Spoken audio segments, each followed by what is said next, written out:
नमस्कार future doctors. आज एक brand new NEET quantum booster series के एपिसोड में हाजिर हुए हैं और आज जो अपन टॉपिक्स कवर करने जा रहे हैं that is thermal properties of matter, thermodynamics and KTG. तो आइए स्टार्ट करते हैं। देखिए, पहला क्वेश्चन बेसिकली थर्मोमेट्री का है, पढ़ के देखते हैं क्या क्वेश्चन है। On a linear temperature scale Y, ये टेम्परेचर स्केल्स का क्वेश्चन है। Water freezes at -160 degree Y and boils at -50 degree Y.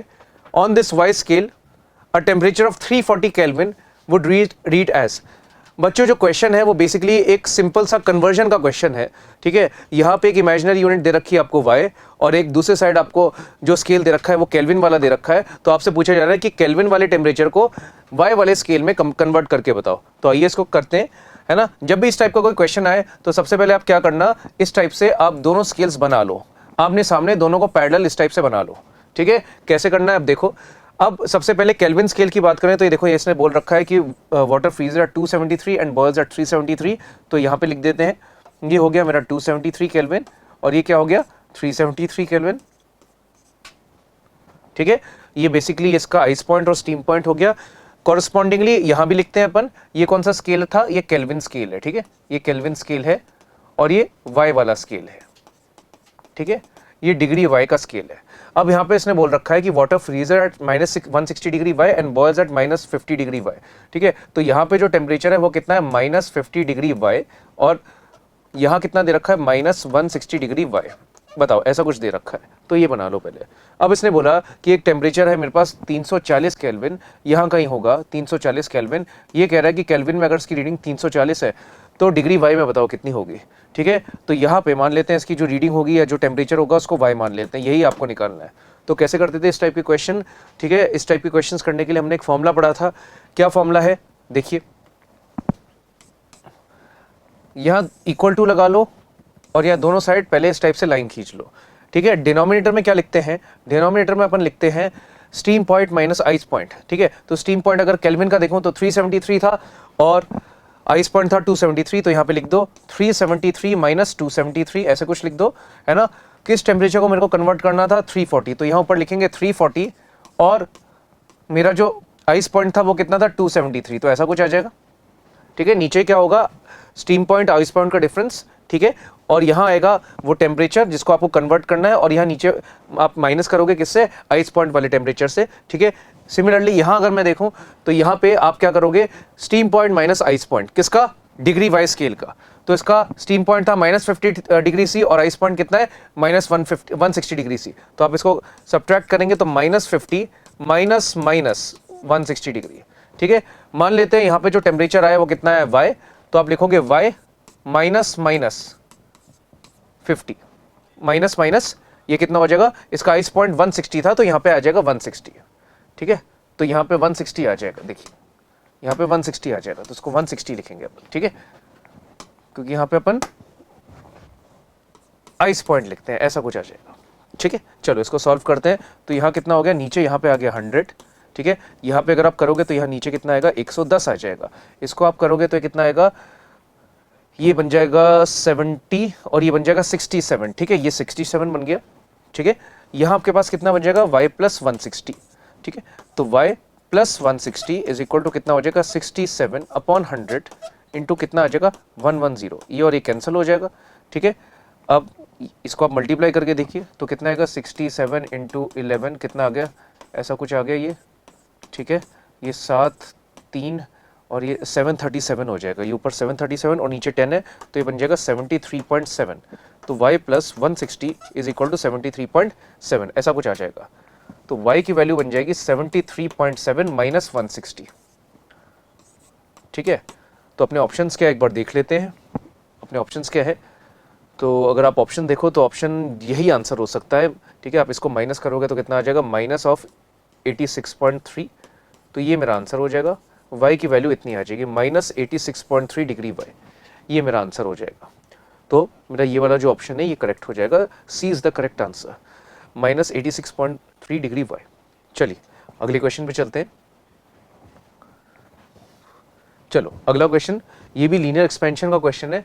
कह रहा है कि एक आइसोसेलेस ट्रायंगल है, इसकी लेंथ कितनी है L1 और कोफिशिएंट ऑफ लीनियर एक्सपेंशन कितना है alpha 1। and two thin rods each of length L2 and coefficient of linear expansion alpha 2।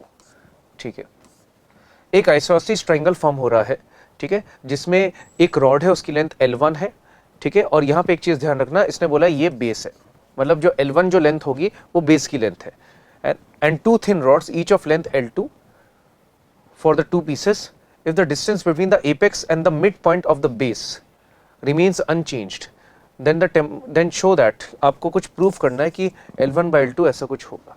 चलो देखते हैं, एक बार पहले डायग्राम बनाते हैं फिर देखते हैं क्या बोल रहा है ये। देखो पहले डायग्राम बना लेते हैं। आइसोसेलेस ट्रायंगल आप सबको पता होगा, ठीक है, आइसोसेलेस ट्रायंगल क्या होता है, ये एक आइसोसेलेस ट्रायंगल हो गया, ठीक है, इसमें ये वाली ये साइड और ये साइड बराबर है, ठीक है, ये जो हो गया ये मेरा बेसिकली क्या हो गया, ये बेस हो गया, ये बेस हो गया। अब इस देखो इसको पढ़ो आप, इसने लिखा हुआ था कि जो रॉड है उसकी लेंथ कितनी थी L1, किसके लिए, बेस के लिए, तो ये जो बेस है बेस की लेंथ हो गई L1, ठीक है, और इसने बोला कि बाकी जो लेंथ है कि ये दोनों साइड तो बराबर ही होंगे तो इसको L2 ले लेते हैं, L2 ले लेते हैं, क्लियर, ठीक है।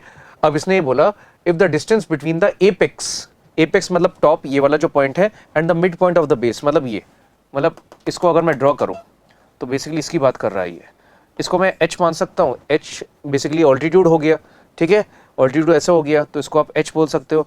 तो ये कह रहा है कि अगर मैं टेम्परेचर को बढ़ाऊंगा, टेम्परेचर को मैं इंक्रीज करूं या डिक्रीज करूं तो h जो है ये कांस्टेंट रहता है, h जो है वो चेंज नहीं करेगा, ये h जो है ये हमेशा क्या रहेगा, कांस्टेंट। तो चलो एक काम करते हैं, बताओ ये h था, ये L2 था, क्या ये वाली साइड निकाल सकते हो, ये वाली साइड कितनी हो जाएगी, ये इसको बाइसेक्ट करेगा ना, h जो है L1 को क्या कर देगा, बाइसेक्ट कर देगा, तो ये साइड कितनी हो जाएगी L1/2, h निकाल सकते हो, क्या लगाएंगे, पाइथागोरस थ्योरम लगाएंगे, तो कितना हो जाएगा h का स्क्वायर प्लस यहाँ कितना आ जाएगा L1 का square upon 4 is equal to कितना आ जाएगा L2 का स्क्वायर। क्लियर है, ये हो जाएगा। अब क्या करो कि ये कह रहा है कांस्टेंट है, ठीक है, अब जैसे सीधी सी बात है अगर टेम्परेचर बढ़ाएंगे तो लेंथ तो चेंज होती है ना, लेंथ इंक्रीज करती है, लेकिन ये h जो है कह रहा है कि भाई ये कांस्टेंट है, तो अगर मैं इसको डिफरेंशिएट कर दूं तो अगर कोई कांस्टेंट क्वांटिटी होती है तो उसका डिफरेंशिएशन बच्चों सोचो क्या होता है, जीरो होता है। तो इसको आइए डिफरेंशिएट करते हैं, इसको यहां लिखते हैं h square plus L1 square upon 4 is equal to कितना आ गया L2 स्क्वायर, ठीक है। डिफरेंशिएट कैसे करेंगे अपन, d नहीं डेल्टा लगाएंगे, ठीक है, तो इसको डिफरेंशिएट करेंगे तो ये तो कांस्टेंट है, इसका डिफरेंशिएशन जीरो आ जाएगा, ठीक है। 1/4 को बाहर निकाला, L1 स्क्वायर को ऐसे लिखेंगे 2L1 और L1 का डिफरेंशिएशन हो जाएगा डेल्टा L1, ठीक है। इसको डिफरेंशिएट करेंगे तो यहाँ आ जाएगा कितना 2L2 और L2 का डिफरेंशिएशन कितना आ जाएगा डेल्टा L2। क्लियर है, समझ में आ रहा है, ठीक है। 2 और 2 क्या हो जाएगा, कैंसिल हो जाएगा, तो मेरे पास आंसर आ जाएगा L1 delta L1 is equal to 4L2 delta L2, ऐसा कुछ आ गया, ठीक है। अब याद करो अपन एक फॉर्मूला पढ़ा था, है ना, ये फॉर्मूला मैं यहाँ पे साइड में लिख देता हूँ, delta L is equal to L0 alpha delta T, ये अपन ने थर्मल एक्सपेंशन में फॉर्मूला पढ़ा था, delta L is equal to L0 alpha delta T. L0 क्या होता था, ओरिजिनल लेंथ, अल्फा क्या होता था, कोफिशिएंट ऑफ लीनियर एक्सपेंशन, और डेल्टा टी क्या होता था, चेंज इन टेम्परेचर, ठीक है। तो चलिए इसको यहाँ पे अप्लाई करते हैं इस फॉर्मूले को, डेल्टा L1 मतलब L1 वाली जो साइड है उसमें कितना चेंज हुआ है, तो इसको आप लिखेंगे, ओरिजिनल लेंथ इसकी कितनी थी L1 थी, है ना, और इसका कोफिशिएंट ऑफ लीनियर एक्सपेंशन था अल्फा 1, तो आप लिखोगे L1 alpha 1 delta T is equal to 4, यहाँ लिखा अपने L2, डेल्टा L2 को क्या लिखोगे L2 अल्फा 2 डेल्टा टी। बताओ डेल्टा टी और डेल्टा टी क्या हो गया, कैंसिल, ठीक है। तो यहाँ आ जाएगा L1 square into alpha 1 is equal to 4 L2 square into कितना आ जाएगा अल्फा 2। अब एक बार देख लेते हैं, नजर डाल लेते हैं क्या प्रूफ करना था अपने को प्रूफ करना था L1/L2 इज इक्वल टू ये वाली क्वांटिटी, तो L1/L2 निकालो, तो L1/L2 कितना आ जाएगा, L1/L2 मैं L2 को नीचे लेके आ जाता हूँ और दोनों साइड स्क्वायर रूट ले लेता हूँ, है ना, L2 स्क्वायर नीचे आ गया तो स्क्वायर रूट ले लेंगे, तो यहाँ आ जाएगा 2 और यहाँ क्या बन जाएगा अल्फा 2 अपॉन अल्फा 1, ये आंसर आ जाएगा। L1/L2 की वैल्यू आ जाएगी 2 times under root of alpha 2 by alpha 1, ये आंसर आ जाएगा, और मेरे ख्याल से यही प्रूफ करना था, तो ये प्रूफ हो चुका है। बहुत बढ़िया क्वेश्चन था। चलिए नेक्स्ट क्वेश्चन पे चलते हैं। Question number 3, a cubical block of coefficient of linear expansion alpha S, एक क्यूबिकल ब्लॉक दे रखा है, इसका कोफिशिएंट ऑफ लीनियर एक्सपेंशन दे रखा है alpha S, is submerged partially inside a liquid of coefficient of volume expansion gamma L, ठीक है। ये जो क्यूबिकल ब्लॉक है इसको पानी के अंदर, कोई लिक्विड के अंदर सबमर्ज कर रखा है। On increasing the temperature of the system by delta T the height of the cube inside the liquid remains unchanged, then find out the relation between alpha S and gamma L. चलो तो पहले diagram बना के देखते हैं क्या बोल रहे हैं ये। मान लो ये कोई कंटेनर है, कंटेनर में कोई लिक्विड भरा हुआ है, ठीक है। ये आपके पास कैसा ब्लॉक हो गया, क्यूबिकल ब्लॉक हो गया, ये सबमर्ज हो रखा है, ठीक है, ये सबमर्ज हो रखा है। अब बात किसकी हो रही है, height of the cube inside the liquid, मतलब इसकी बात हो रही है ये। आप बोलोगे ये सबमर्ज हो रखा है तो सीधी सी बात है, नीचे क्या लग रहा होगा mg और ऊपर क्या लग रहा होगा, बाइंड फोर्स, ठीक है, ऊपर लग रहा होगा बाइंड फोर्स, नीचे क्या लग रहा होगा mg। तो आप यहाँ पे लिखोगे बाइंड फोर्स की वैल्यू किसके बराबर होगी, mg के बराबर। बाइंड फोर्स की वैल्यू बताइए, बाइंड फोर्स की वैल्यू होती है density of liquid into volume जो इनसाइड होगी इंटू जी, है ना, इज इक्वल टू कितना कितना हो जाएगा mg, ठीक है, ऐसा कुछ हो जाएगा। अब बेसिकली यहाँ पे इस हाइट के बारे में बात की गई है, तो यहाँ पे जो वॉल्यूम आ रही है, वॉल्यूम इनसाइड ये आएगी कि ना, ये वाली वॉल्यूम आएगी इनसाइड वाली, ठीक है। वॉल्यूम को आप क्या लिख सकते हो, एरिया इंटू हाइट करके, तो ऐसे लिख सकते हैं rho of liquid into area into height into ji is equal to कितना हो जाएगा mg, ऐसे लिख सकते हैं अपन, ठीक है। चलिए अब ये कह रहा है कि ये जो हाइट है ये नहीं बदलेगी, ये हाइट नहीं बदलेगी। कैसे नहीं बदलेगी, आइए आपको समझाता हूं। जब आप टेम्परेचर बढ़ाएंगे तो एरिया बढ़ जाएगा, जब आप टेम्परेचर को क्या करेंगे, इंक्रीज करेंगे, तो एरिया क्या हो जाएगा, इंक्रीज हो जाएगा, और डेंसिटी क्या हो जाएगी, डिक्रीज हो जाएगी। तो भाई जितना ये बढ़ा उतना ही कम हो गया, उसके हिसाब से हाइट क्या रही, कांस्टेंट, और मास तो कांस्टेंट रहता है, ये कांस्टेंट, जी और जी तो कट गया, जितना ये आपका क्या हो गया, कम हो गया, उतना एरिया बढ़ गया, ठीक है। तो कैसे करेंगे, इस टाइप से करते हैं, देखो पहले रो ऑफ लिक्विड, पहले मान लेते हैं डेंसिटी लिक्विड की कितनी थी, रो एल, पहले मान लेते हैं एरिया कितना था, ए नॉट, है ना, पहले मान लेते हैं जो हाइट थी वो कितनी थी, H naught is into ji is equal to M G, G और जी क्या हो गया, कैंसिल, ठीक है। तो आपके पास एच नॉट की वैल्यू कितनी आ गई, M upon rho liquid into A naught, ऐसा कुछ आ गया, ठीक है। उसके बाद में on increasing temperature, on increasing temperature, temperature को जब आप इंक्रीज करोगे तो डेंसिटी कितनी हो जाएगी, डेंसिटी का फॉर्मूला होता है 1 minus gamma liquid into delta T, ऐसा कुछ हो जाएगा, ठीक है। एरिया बढ़ जाएगा तो एरिया का फॉर्मूला हो जाएगा ए नॉट 1 प्लस, अब यहाँ आएगा गामा किसका, सॉलिड ब्लॉक का, ठीक है, तो गामा सॉलिड का आएगा।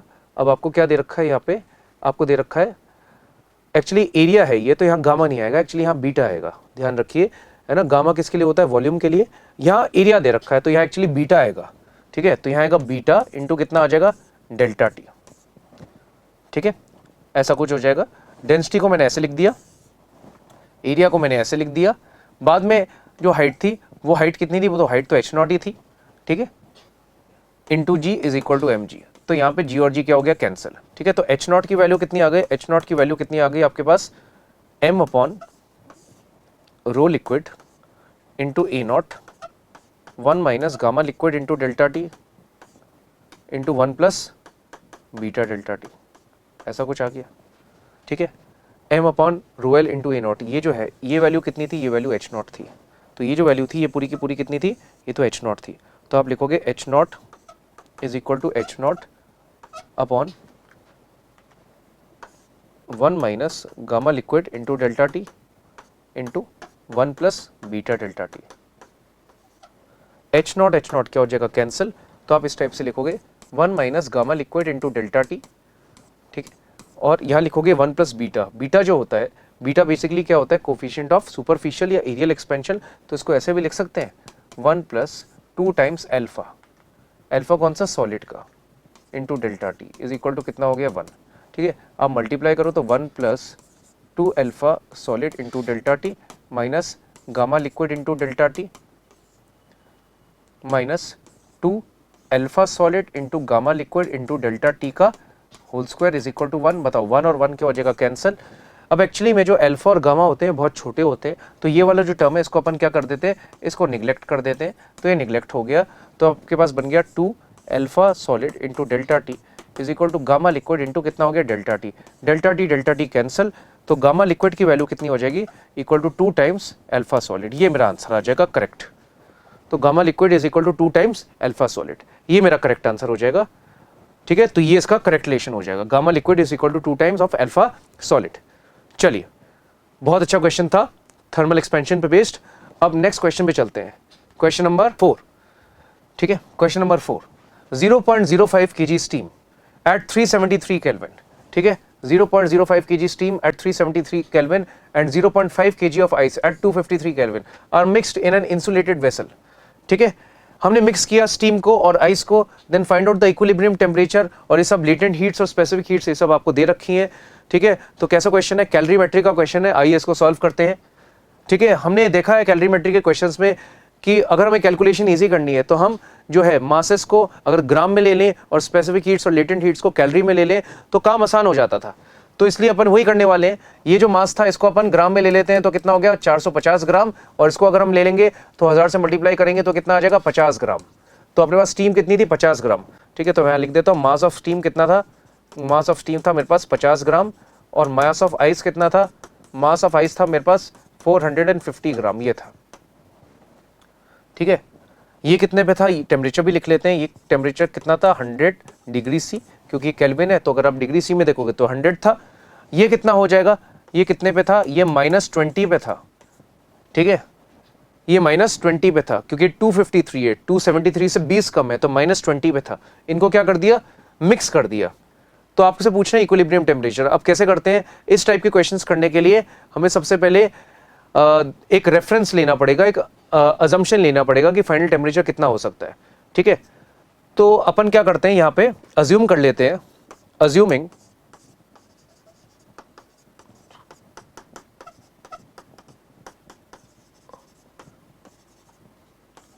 Final temperature as 0 degree C. मैं ऐसा मान लेता हूं कि फाइनल टेम्परेचर कितना हो गया 0 डिग्री सी। अब बोलेगे सर ऐसा क्यों मान रहे हैं, ऐसा इसलिए मान रहे हैं, देखो हम 100 भी मान लेते हैं, 0 भी मान लेते हैं, आप बीच में कोई भी वैल्यू मान सकते हो। आप अगर देखो तो जो स्टीम था, स्टीम जो था वो बहुत ही कम था, 50 ग्राम था, और आइस जो था वो इससे 9 गुना ज़्यादा था, मतलब 450 ग्राम था। तो चांसेस ऐसा है कि जब आप इनको मिक्स करोगे तो हो सकता है आइस बच जाए। तो हम बस एक गैस मार रहे हैं कि भाई हो सकता है आइस बच जाए, और अगर आइस बच जाएगा तो आइस का टेम्परेचर फिर फाइनल 0 ही हो जाएगा। तो इसलिए हम एक गैस मान रहे हैं कि हो सकता है इसका फाइनल टेम्परेचर 0 हो जाए। तो आपको इस टाइप के क्वेश्चन में जहां ऑप्शंस नहीं दे रखे तो आपको एक अजम्पशन मानना पड़ेगा, गैस मारना पड़ेगा कि फाइनल टेम्परेचर क्या हो सकता है। तो इसलिए क्योंकि इसकी क्वांटिटी ज्यादा थी तो मैंने ऐसा मान लिया कि फाइनल टेम्परेचर कितना था 0 डिग्री सी था। ठीक है, अब इसको सॉल्व करते हैं। देखिए कैसे सॉल्व करेंगे, बड़ी आसानी से सॉल्व करेंगे। हीट सबसे पहले निकालेंगे कि हीट लूज कौन करेगा, हीट लूज करेगा स्टीम। तो हीट लूज स्टीम करेगा, तो जो हीट ये लूज करेगा ये बेसिकली हीट कौन सी हो जाएगी, अवेलेबल हीट, अवेलेबल ये हीट देगा। ठीक है, तो कितनी हीट दे सकता है ये देखो, इस कितना स्टीम था 50 ग्राम था, तो 50 था, पहले स्टीम पानी बनेगा तो 5 × 5 50 × 540, मैं फॉर्मूला लगा रहा हूं MLV। सबसे पहले जो स्टीम था पानी बनेगा तो यहाँ फेज ट्रांसफॉर्मेशन होने वाला है, तो अगर आप इसको मल्टीप्लाई करोगे तो कितना आ जाएगा 270 और 00, मतलब इतनी कैलोरी ये हीट दे सकता है। लेकिन मैंने फाइनल टेम्परेचर क्या माना था, मैंने तो 0 माना था। ठीक है, ये तो पानी बन जाएगा कितने पे 100 पे। अभी जो पानी है 0 पे आएगा तो और हीट देगा। ठीक है, तो आप क्या करोगे, आप यहाँ पे ऐसे कर सकते हैं। देखिए इसको मैं 2 मिनट के लिए अगर हटा दूं तो मैं देखूं इसको कि भाई ये कौन सी हीट हो गई, ये तो वो वाली हीट रिलीज हो गई जब ये पानी बनेगा। ठीक है, तो यहाँ पे पानी बन जाएगा 100 डिग्री पे, प्लस अब ये जो पानी है ये 100 से 0 पे आएगा। तो आप देखोगे पानी का मास कितना हो गया 50, स्पेसिफिक हीट कितनी हो गई 1, और डेल्टा टी कितना हो गया 100। ठीक है, तो यहाँ अगर आप निकालो तो ये कितना आ जाएगा 270 00 प्लस यहाँ कितना आ जाएगा, यहाँ 3 0 आ जाएंगे, तो यहाँ कितना हो गया, तो यहाँ मेरा आंसर हो जाएगा 32,000 कैलोरी। मतलब जो स्टीम है अगर ये पानी बन जाता है 0 पे तो ये 32,000 कैलोरी ऑफ हीट दे सकता है, इतनी हीट ये दे सकता है। अब हमें देखना है कि हीट हमें चाहिए कितनी। ठीक है, तो हमारे पास क्या था, आइस था। ठीक है, तो हीट रिक्वायर्ड देखते हैं, हीट रिक्वायर्ड मास कितना था इसका 450, तो ये 450 था। स्पेसिफिक हीट कितनी होती है इसकी, हाफ होती है। डेल्टा टी कितना हो गया, डेल्टा टी ये -20 से 0 पे आएगा तो कितना हो गया, डेल्टा टी हो गया 20। ठीक है, सबसे पहले हमने क्या किया, जो आइस है आइस को अपन 0 पे ले आए। ठीक है, तो ये कितना हो जाएगा, ये 4,500 आ जाएगा। ठीक है, 4,500 प्लस अब आइस जो है वो 0 पे आ गया था, अब आइस जो है वो पानी बनेगा, तो पानी बनेगा तो क्या होगा, लेटेंट हीट का फॉर्मूला लगेगा तो MLF हो जाएगा ऐसा। ठीक है, तो ये जो आइस है ये पानी बन जाएगा, तो अगर आप इसको निकालो तो कितना हो जाएगा, ये बन जाएगा 4500 प्लस ये कितना बन जाएगा 0 0, ठीक है, 8 5 40, 8 5 40 हो गया, तो ये इतना हो जाएगा, ठीक है, तो ये हो जाएगा 36,000 कैलोरी, ठीक है। तो इसमें अगर आप ऐड करोगे तो कितना आ जाएगा, 4000 आप ऐड करोगे तो कितना आ जाएगा 40500, इतनी कैलोरी, ठीक है। तो मेरी जो आइस है, आइस को पानी बनने के लिए कितनी हीट चाहिए, 40,500 कैलोरी, ठीक है। इसको किलो कैलोरी में कर लेते हैं क्योंकि काफ़ी बड़े नंबर आ रहे हैं, तो 40.5 किलो कैलोरी हो गई, ठीक है। और ये कितना हो गया, ये 32 किलो कैलोरी हो गया। हमारे पास हीट कितनी है, हमारे पास हीट है 32 किलो कैलोरी, ठीक है। और हमारे को ये जो आइस है इसको अगर पानी में बनाना है तो 40.5 किलो कैलोरी हीट चाहिए, ठीक है। तो सीधी सी बात है, हीट रिक्वायर्ड ज़्यादा है और हीट अवेलेबल कम है, तो इसका ये मतलब है कि जो पूरा का पूरा जो आइस है ये पानी नहीं बन पाएगा। अब अपन देखते हैं, देखो हमारे पास हीट थी कितनी, 32 किलो कैलोरी। ये जो आइस है सबसे पहले ये -20 पे था, -20 से 0 पे आया, उसके लिए हीट कितनी चाहिए, 4,500 चाहिए कि नहीं। हमारे पास कितनी है, 4,500 मतलब 4.5, क्योंकि किलो में करूंगा तो हमारे पास कितनी है, हमारे पास है 32 किलो कैलोरी। तो ये वाला काम हो जाएगा क्या, ये वाला काम तो हो जाएगा। चाहिए कितना था 4.5 और है कितनी अपने पास 32, तो ये काम तो हो जाएगा, ये काम मेरे पास हो जाएगा। लेकिन ये वाला जो काम है, अगर मेरे को इसको पानी में कन्वर्ट करना है तो 36,000 और चाहिए, ठीक है। और 32 में से 4.5 तो यहीं चले गए, तो मेरे पास टोटल हीट तो अवेलेबल कम ही है। तो ये वाला काम मतलब ये पूरा का पूरा पानी में नहीं बन पाएगा, पूरा का पूरा पानी में नहीं बन पाएगा। इसका मतलब अभी भी सिस्टम में आइस रह जाएगा, और सिस्टम में जब आइस रह जाएगा इसका मतलब फाइनल टेम्परेचर क्या होगा, 0 डिग्री सी होगा। तो आप यहाँ पे बोल सकते हो टेम्परेचर मिक्सचर का कितना हो जाएगा, 0 डिग्री सी, है ना। और मिक्सचर में क्या होगा, आइस होगा और वाटर होगा। ये मेरा आंसर हो जाएगा। चलिए नेक्स्ट क्वेश्चन पे चलते हैं। 3 कंटेनर्स है, C1, C2 and C3 have waters at different temperatures. The table below shows the final temperature T when different amounts of water are taken. ठीक है, बहुत बढ़िया क्वेश्चन है। ये कह रहा है कि 3 कंटेनर्स थे, C1, C2 और C3, ठीक है। पहले में क्या था कि 1 लीटर पानी था, दूसरे में 2 लीटर पानी था। पहले केस में दोनों को क्या कर दिया, मिक्स कर दिया, ठीक है। और फाइनल टेम्परेचर कितना है, 60 आया। फिर हमने एक्सपेरिमेंट किया, 1 लीटर पानी लिया कंटेनर 2 में और 2 लीटर पानी लिया कंटेनर 3 में, दोनों को मिक्स कर दिया तो फाइनल टेम्परेचर 30 आया। फिर हमने 1 और 3 को मिक्स कर दिया, 2 और 1 लीटर को, तो फाइनल टेम्परेचर 60 आया। अब हमने आखिरी वाले एक्सपेरिमेंट सबको मिक्स कर दिया, तो पूछा है कि फाइनल टेम्परेचर क्या होगा, ठीक है। चलिए इस टाइप के क्वेश्चन को कैसे करते हैं, देखिए। अब यहाँ पे देखिए, हमें दोनों का इनिशियल टेम्परेचर तो हमें पता नहीं है, आपको सिर्फ फाइनल टेम्परेचर पता है। तो देखिए हम जैसे लिखते थे ना, heat lost is equal to heat gained, ऐसे क्वेश्चन करते थे अपन, heat lost is equal to heat gained, ठीक है। तो अपन इस टाइप से लिखते थे M1 S1, ठीक है, हीट लॉस्ट ऐसे लिखेंगे। पहले टेम्परेचर कितना था, T1 था, बाद में कितना हो गया T, और गेन्ड के लिए क्या लिखेंगे, M2 S2, बाद में टेम्परेचर हो गया T, पहले कितना था T2। तो इसको क्या मैं ऐसे भी लिख सकता हूं, देखो ढंग से देखना, इसको ऐसे भी लिख सकता हूं, M2 S2 T minus T2 plus M1 S1 T minus T1 equal to 0, ऐसे लिख सकते हैं। अगर आप ऐसे लिखोगे तो ध्यान रखो, जो टेम्परेचर है फाइनल टेम्परेचर, इसको पहले लिखना, और जो इनिशियल टेम्परेचर उसको बाद में लिखना, ठीक है। तो बेसिकली मैं इसको ऐसे भी बोल सकता हूँ, ये जो हीट है और ये जो हीट है ना, ये वाली हीट और ये वाली जो हीट है, इन दोनों का सम कितना आ रहा है, 0 आ रहा है। लेकिन इसमें ध्यान रखना कि जो टेम्परेचर है फाइनल उसको पहले लिखना, ठीक है। तो इससे अपने को काफ़ी आइडिया मिलता है, ठीक है। ऐसा इस टाइप से अपन तब क्वेश्चन कर सकते हैं जब आपको इनिशियल टेम्परेचर्स नहीं पता हो, तो आप ऐसे कर सकते हो। तो चलिए इस मेथड को लगा के देखते हैं इसमें। तो हमारे पास अगर देखो 1 लीटर पानी है, तो मैं ऐसे बोल सकता हूँ इसका मास कितना होगा, इसका मास अगर m होगा तो इसका मास कितना होगा 2m, इसका मास अगर m होगा तो इसका कितना होगा 2m, अगर इसका मास होगा 2m तो इसका कितना होगा m, इसका कितना होगा m और इसका भी कितना होगा m, ठीक है, क्योंकि डेंसिटी तो कांस्टेंट है, ठीक है। चलिए अब इसको करते हैं। अगर पहले की इक्वेशन में लिखूं तो पहले की इक्वेशन क्या होगी, देखो इसका मास कितना था, m था, इसकी स्पेसिफिक हीट कितनी मान लेते हैं, s मान लेते हैं, ठीक है। फाइनल टेम्परेचर कितना दे रखा है 60, तो 60 को पहले लिखो, 60। पहले टेम्परेचर कितना था नहीं पता, तो उसको T1 लिख लेते हैं, ठीक है। प्लस इसके लिए देखो इसका मास कितना था, इसका मास था 2m, इसकी स्पेसिफिक हीट थी s, फाइनल टेम्परेचर कितना हो गया 60, और पहले टेम्परेचर कितना था वो पता नहीं है, ठीक है। तो ऐसा लिख लेते हैं minus T two equal to 0। इसको सॉल्व करते हैं तो कितना आएगा, एम एस से डिवाइड कर देंगे तो कितना आएगा 60 माइनस टी वन प्लस कितना आ जाएगा 120 माइनस 2t2 इक्वल टू 0। तो आपके पास आ जाएगा t1 plus 2t2 is equal to कितना हो जाएगा 180। ये बन जाएगी इक्वेशन नंबर 1। ठीक है, ये इक्वेशन नंबर 1 बन गई। ठीक है, चलो अब अपन दूसरे को देखते हैं। दूसरे का मास कितना था m और यहाँ का तीसरे का मास था 2m। चलो तो इसको करके देखते हैं तो कितना आएगा m इंटू एस, यहाँ कितना आ गया, फाइनल टेम्परेचर था 30, पहले कितना था टेम्परेचर T2, याद करो ये था सेकंड वाला तो इसका टेम्परेचर T2 था। ठीक है, यहाँ हो जाएगा 2m इंटू एस। ठीक है, फाइनल टेम्परेचर कितना था 30 और इनिशियल टेम्परेचर कितना था T3 इज इक्वल टू कितना आ जाएगा 0। ठीक है, अब इसको सॉल्व करते हैं तो कितना आ जाएगा 30 माइनस T2 प्लस ये कितना हो जाएगा 60 माइनस 2T3 इक्वल टू 0। तो आपके पास बन जाएगा T2 plus 2T3 is equal to कितना बन जाएगा 90। ये बन जाएगी इक्वेशन नंबर 2। ठीक है, चलो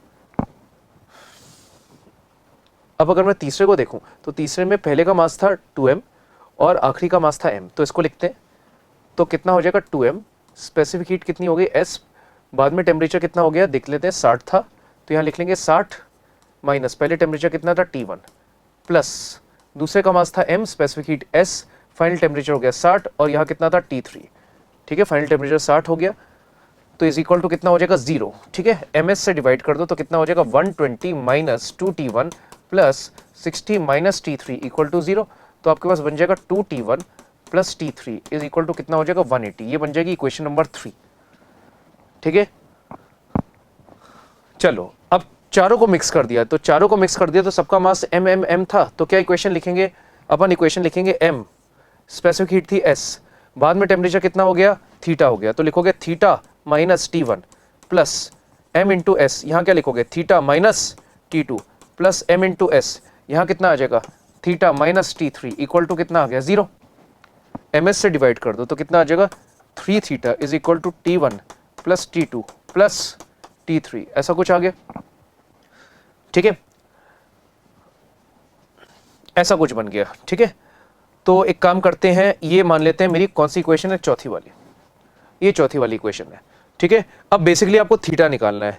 ठीक है, थीटा आपको निकालना है, वेरिएबल 4 है और इक्वेशन भी 4 है। ठीक है, तो अगर मैं पहली दूसरी तीसरी इक्वेशन को देखूं तो पहली इक्वेशन कैसी थी, ऐसी थी। ठीक है, तो इसको मैं लिखता हूं, पहली इक्वेशन थी T1 plus 2T2 is equal to कितना था 180। ठीक है, ये पहली इक्वेशन थी। ठीक है, दूसरी कितनी थी, दूसरी थी मेरी T2 plus 2T3, T2 plus 2T3 is equal to कितना हो गया था 90। ये मेरी थी सेकंड इक्वेशन।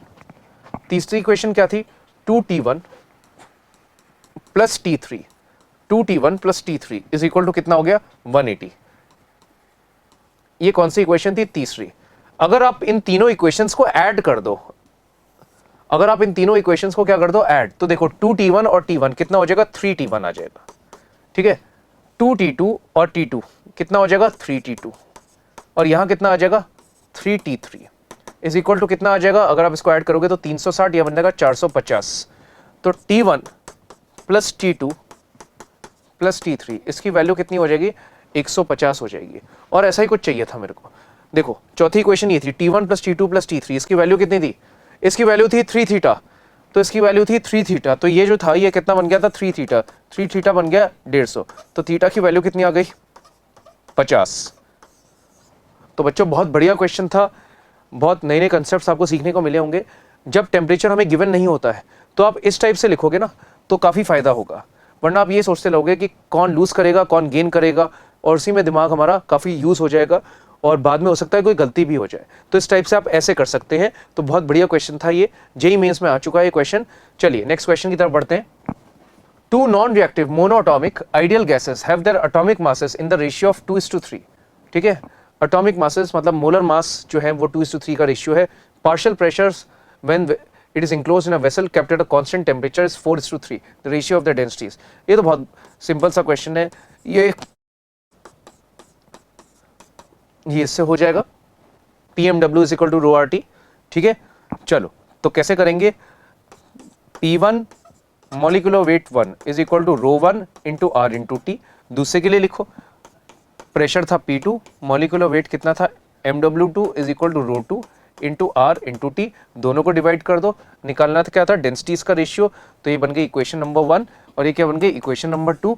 तो दोनों को डिवाइड कर दो तो कितना आ जाएगा rho 1 upon rho 2 is equal to rho 1 upon rho 2 की वैल्यू कितनी आ जाएगी P1 बाई P2, ठीक है, और यहां आ जाएगा MW1 अपॉन MW2, ऐसा कुछ आ जाएगा, ठीक है।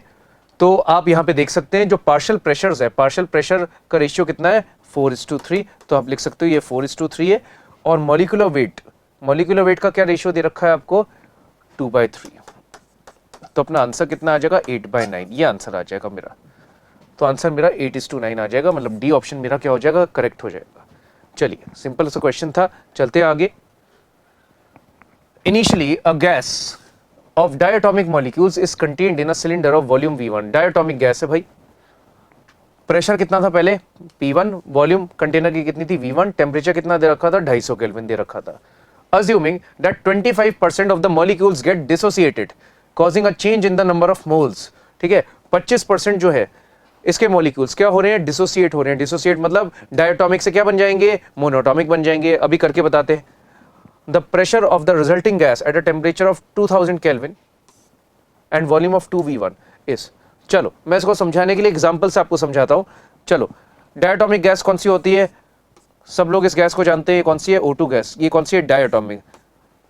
हाई टेम्परेचर पे हमें पता है जो गैस है वो डिसोसिएट हो जाती है, तो O2 जो है वो मोनोटॉमिक फॉर्म में ऐसे बन जाएगा, O2 देगा 2O। तो अगर मैं देखूं, अगर आप इसका 1 मोल लो तो 1 मोल से कितने मोल बन रहे हैं देख सकते हैं अपन, यहाँ 1 है तो यहाँ 2 है, 1 मोल से कितने मोल बन रहे हैं 2 बन रहे हैं, ठीक है। अब इसने बोला है initially a gas off diatomic molecules is contained in a cylinder. तो एक काम करते हैं, इसने बोला 25%, तो एक काम करो क्वेश्चन को आसान बनाने के लिए आप ले लो 100 मोल, ठीक है, 100 मोल ले लो, ठीक है।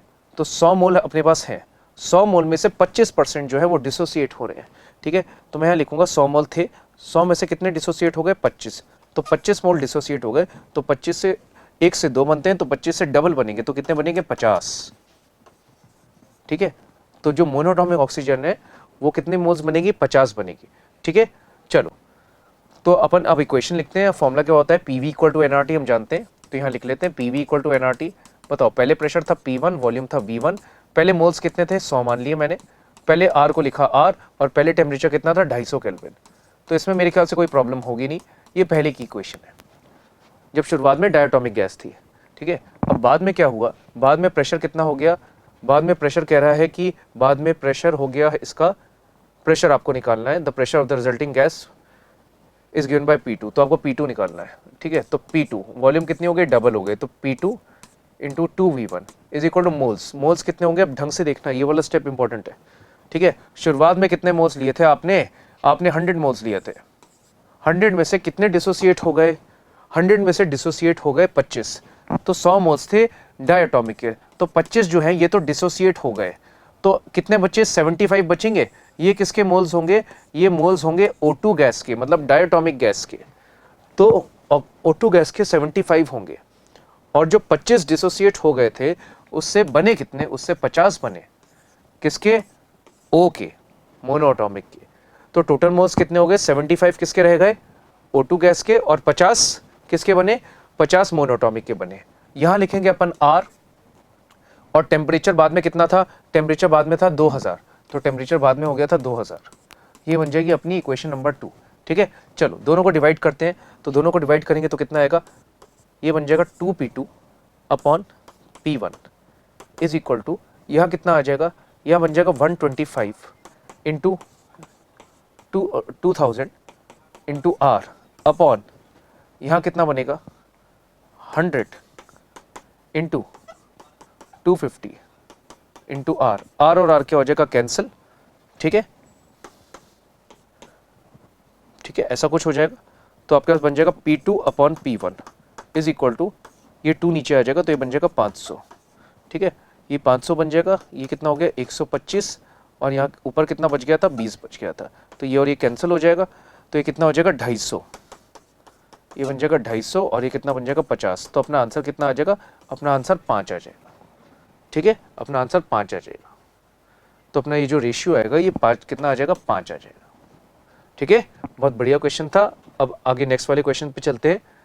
चलो, यहाँ पे कुछ डेट भी लिख रखी है, इसका मतलब ये जेईई मेंस का क्वेश्चन है। चलो पढ़ते हैं इसको। For an ideal gas the instantaneous change in pressure, pressure इसका P था, वॉल्यूम इसका V था, दोनों के दोनों जो है इंस्टेंटेनियस बोल रहा है, मतलब ये चेंज कर रहे हैं, वेरिएबल है, is given by the equation dp/dv equal to minus AP। ठीक है, तो लिख लेते हैं dp/dv इज इक्वल टू कितना हो गया, माइनस ऑफ AP। ठीक है, if P equal to P naught and V equal to 0 is the given boundary condition then the maximum temperature. ठीक है, बात किसकी कर रहा है, टेम्परेचर की, और दे क्या रखा है, प्रेशर वॉल्यूम कुछ दे रखा है। तो आप क्या करो, आप टेम्परेचर आपको निकालना है तो आप प्रेशर को हटा दो। ठीक है, क्योंकि आपको टेम्परेचर में कहीं ना कहीं इक्वेशन लानी पड़ेगी, क्योंकि बात टेम्परेचर की कर रहा है। तो एक काम करते हैं, पहले इसको देखते हैं सॉल्व करके क्या आ रहा है। ठीक है, उसके बाद आगे बात करते हैं। ठीक है, तो आप क्या करेंगे, dp/dv equal to minus AP था, तो सीधा सीधा मुझे दिख रहा है, अगर मैं P को इस साइड लेके आ जाऊं तो ऐसा बन जाएगा मेरे पास, देखो। और यहाँ पे कुछ बाउंड्री कंडीशंस भी दे रखी हैं। चलो, तो दोनों साइड क्या कर देते हैं, इंटीग्रेशन कर देते हैं। तो दोनों साइड कर देते हैं इंटीग्रेशन, ऐसे इंटीग्रेशन कर दिया। इसको यूज़ करते हैं। पहले प्रेशर कितना था, P नॉट है ना, और कह रहा है कि वॉल्यूम को 0 ले लो, बाद में वॉल्यूम को ले लो V, और बाद में प्रेशर कितना हो गया, P। बताओ, क्लियर है। तो यहाँ पे इसका इंटीग्रेशन करेंगे तो इसका इंटीग्रेशन कितना आ जाएगा, ln P। ठीक है, लिमिट्स लगाएंगे P नॉट से लेकर P तक, इज इक्वल टू कितना आ जाएगा, minus of A into V। ठीक है, चलो, तो बन जाएगा ln of P by P naught, ln of P by P naught is equal to minus AV।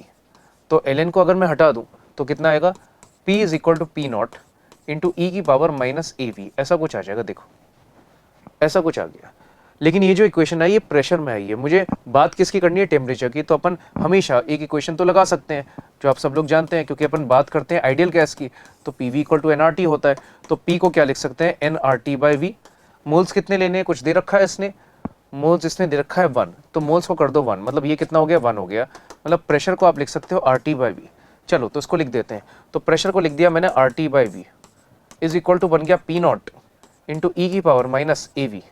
तो T की वैल्यू बन जाएगी P नॉट बाई R, यहां कितना बन जाएगा, V इंटू E की पावर माइनस AV, ऐसा कुछ बन गया। ठीक है, ऐसा कुछ बन गया। तो आप देख सकते हो जो टेम्परेचर है वो वॉल्यूम का फंक्शन आ गया। अब टेम्परेचर की बात कर रहा है कि भाई टेम्परेचर मैक्सिमम कब होगा। ठीक है, तो मैक्सिमम मिनिमा के लिए क्या करते हैं भाई, डिफरेंशिएट करते हैं, और किसके बराबर पुट करते हैं, 0 के बराबर। ठीक है, तो अपन इसको डिफरेंशिएट करके 0 के बराबर पुट करेंगे। तो आइए इसको आप डिफरेंशिएट करेंगे। तो डिफरेंशिएट करने के लिए इसको अपन किसके बराबर पुट करेंगे, 0 के बराबर। तो डिफरेंशिएट करेंगे तो देखो P naught by R, P naught by R जो है ये तो बाहर आ जाएगा, ये तो कांस्टेंट है, तो P नॉट बाय R ये कांस्टेंट आ गया। ठीक है, डिफरेंशिएट करेंगे तो यहाँ पे क्या लगने वाला है, यहाँ पे लगेगा प्रोडक्ट रूल, इसको U मानेंगे, इसको V मानेंगे। ठीक है, तो V को लिखा पहले E की पावर माइनस AV, और V का कितना हो गया, 1 हो गया, तो यहाँ 1 आ गया। ठीक है, फिर बीच में प्लस लगाते हैं, V को लिखा और इसका डिफरेंशिएशन किया, इसका डिफरेंशिएशन कितना हो जाएगा, E की पावर माइनस AV। ठीक है, और चेन रूल भी लगेगा तो कितना आ जाएगा, माइनस A आ जाएगा नीचे। ठीक है, तो ऐसा कुछ आ जाएगा, इज इक्वल टू कितना आ जाएगा, 0।